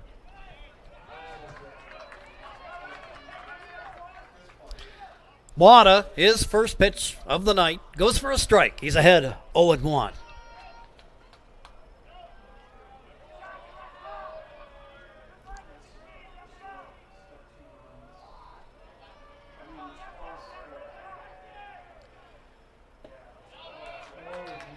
Wada now ahead 0-2. Well, I guess you talk about a coach looking smart for making a move, at least at the moment. Gante looking smart for bringing Wada into the ball game.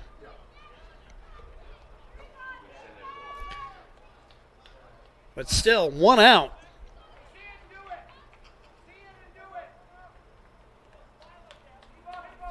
Holthouse will step out and gets back in.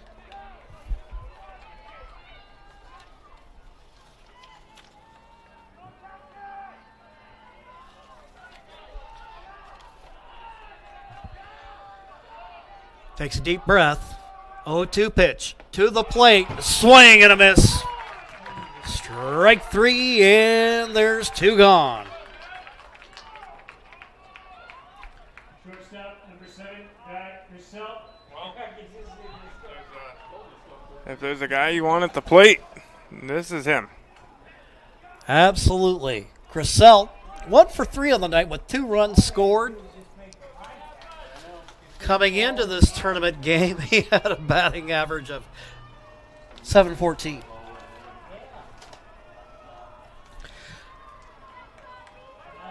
Wada sets. Comes to the plate. Outside for a ball. You can tell he likes to work that outside of the plate and try to get the hitters reaching.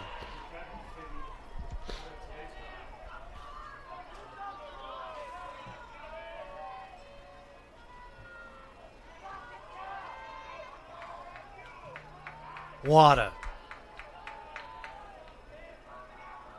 sets, throws, pitch fouled away, and it's 1-1.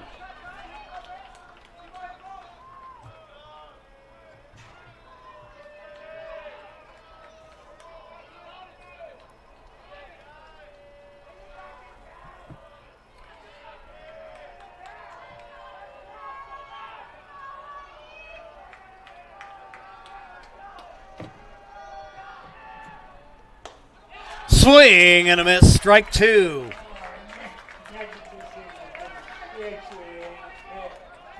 Will this game go to extra innings? 12:21 in Medford, 1:21 in Idaho. The night is young in Hawaii.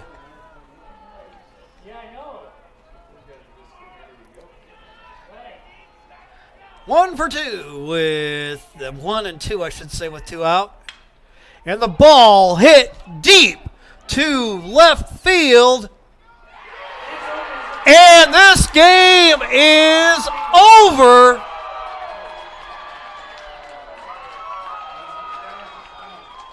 In a seesaw battle.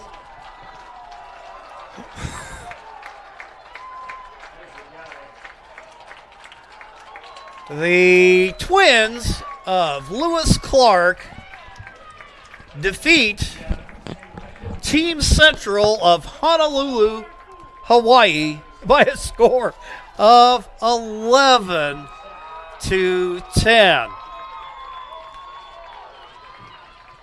We got to put that breakboard up there and let you see it in all its glory. Look at that, 27 hits on the night. Let's get these up there, totals updated. Well, look at that. That is something else. Well, hey, we still have to do a proper send-off for this game, so what we're going to do right now, we invite you to stick around for our post-game show. And our post-game show is brought to you by our title sponsor, the Lithia Superstore on Highway 62 and online at MedfordDodge.com. We'll have a very quick recap, and then we're one step closer to crowning our 2026 Legion Baseball Regional Titleist. We'll have that coming up for you in 1 minute.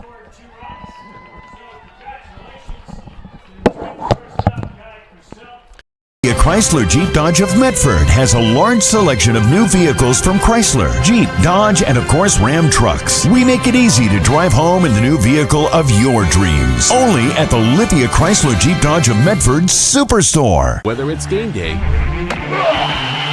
or a family get-together, Sherm's has the quality products and prices that will make you cheer. Sherm's Thunderbird Market, Medford's original discount grocery store. You want diverse venues? We got them. Year-round sports access? You bet. Race cars, soccer, paragliding? Check, check, check. Medford has it covered as your sport ground, where the West Coast plays. Lithia Chrysler Jeep Dodge of Medford has a large selection of new vehicles from Chrysler, Jeep, Dodge, and of course Ram trucks. We make it easy to drive home in the new vehicle of your dreams. Only at the Lithia Chrysler Jeep Dodge of Medford Superstore.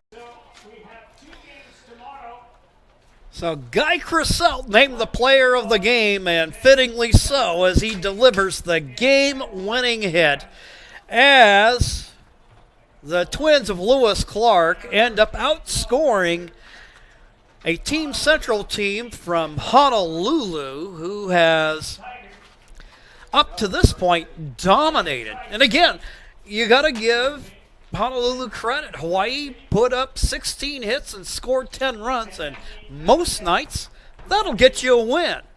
But the Twins, who have maybe come in as a little bit of a dark horse in the minds of some people along the way, just wouldn't give up, and they end up taking away the victory. And Joseph, I know you've been talking with the tournament officials over there to give us because we know that all these teams are going to play tomorrow, and it's just a matter of who and when. So Idaho, with the win here, will play in the late game tomorrow. They're going to be taking on Portland at 8:30. Hawaii, with the loss, they're going to be taking on Tri-Cities, Washington, at 6 p.m. For those of you, tune in to find out when the late game will be. Expected to probably be closer towards the 9 o'clock time, but right, as most of them have been a little later than 8:30. But yeah, Idaho and Portland, 8:30. Hawaii, Washington at 6 p.m. And of course, those four teams playing each other to avoid any second matchups here in the tournament with teams playing that already have played previously. Man, 27 hits, 21 runs, 3 hours, 30 minutes, and one heck of a ball game here. I mean, we have one inning for each team where they did not score a run. Only one. The second inning for Idaho, the third inning for Hawaii. There were runs from both teams in every single inning of this ball game. The bats were alive. Well, you look at, to your point, extra base hits. Durrett ended up hitting that big ground rule double. And then you had Els with a double. Bunch hit a triple that scored 3 runs. And over on the Hawaii side, Kane with a double, and same for Raposa. So I tell you what, you want to talk about an offensive showcase. That's what we had here tonight, a regular old-fashioned slugfest. One of the better high school games I have seen in a long time. Well, I think about it right here. First time I've ever done a game that's gone past midnight. So the first baseball game for me as well, I think, crosses the midnight hour. Because playing in high school ball, typically you're playing during the season, and the games will start a lot earlier. And of course, the folks in Hawaii, it's like, well, what are you talking about? It's 9:30 here. So it's been a crazy evening. Just highlighting a couple things before we go. In terms of top players, Tay Markson, 4 for 5 with 4 runs and an RBI. Kaili Kane, 3 for 5 with an RBI. Aaron Raposa, 3 for 3 with a pair of RBIs. Not only did he do that, he pitched as well. And then over Guy Crisselt, I mentioned that Crisselt ended up going 2 for 4 with 2 runs scored. Jackson Casey with 2 hits. Carson Henson with 2 hits. And just a crazy night. The third pitcher of the night, Jackson Holthouse, ended up picking up the win in relief, and taking the loss is Aaron Raposa. Well, we look forward to another day of tournament action. As Joseph mentioned, we've got games at 6 and roughly 8:30, 9 o'clock tomorrow night. And when it's on, we'll have it for you.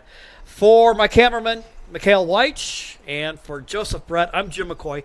Thank you for joining us, and good morning.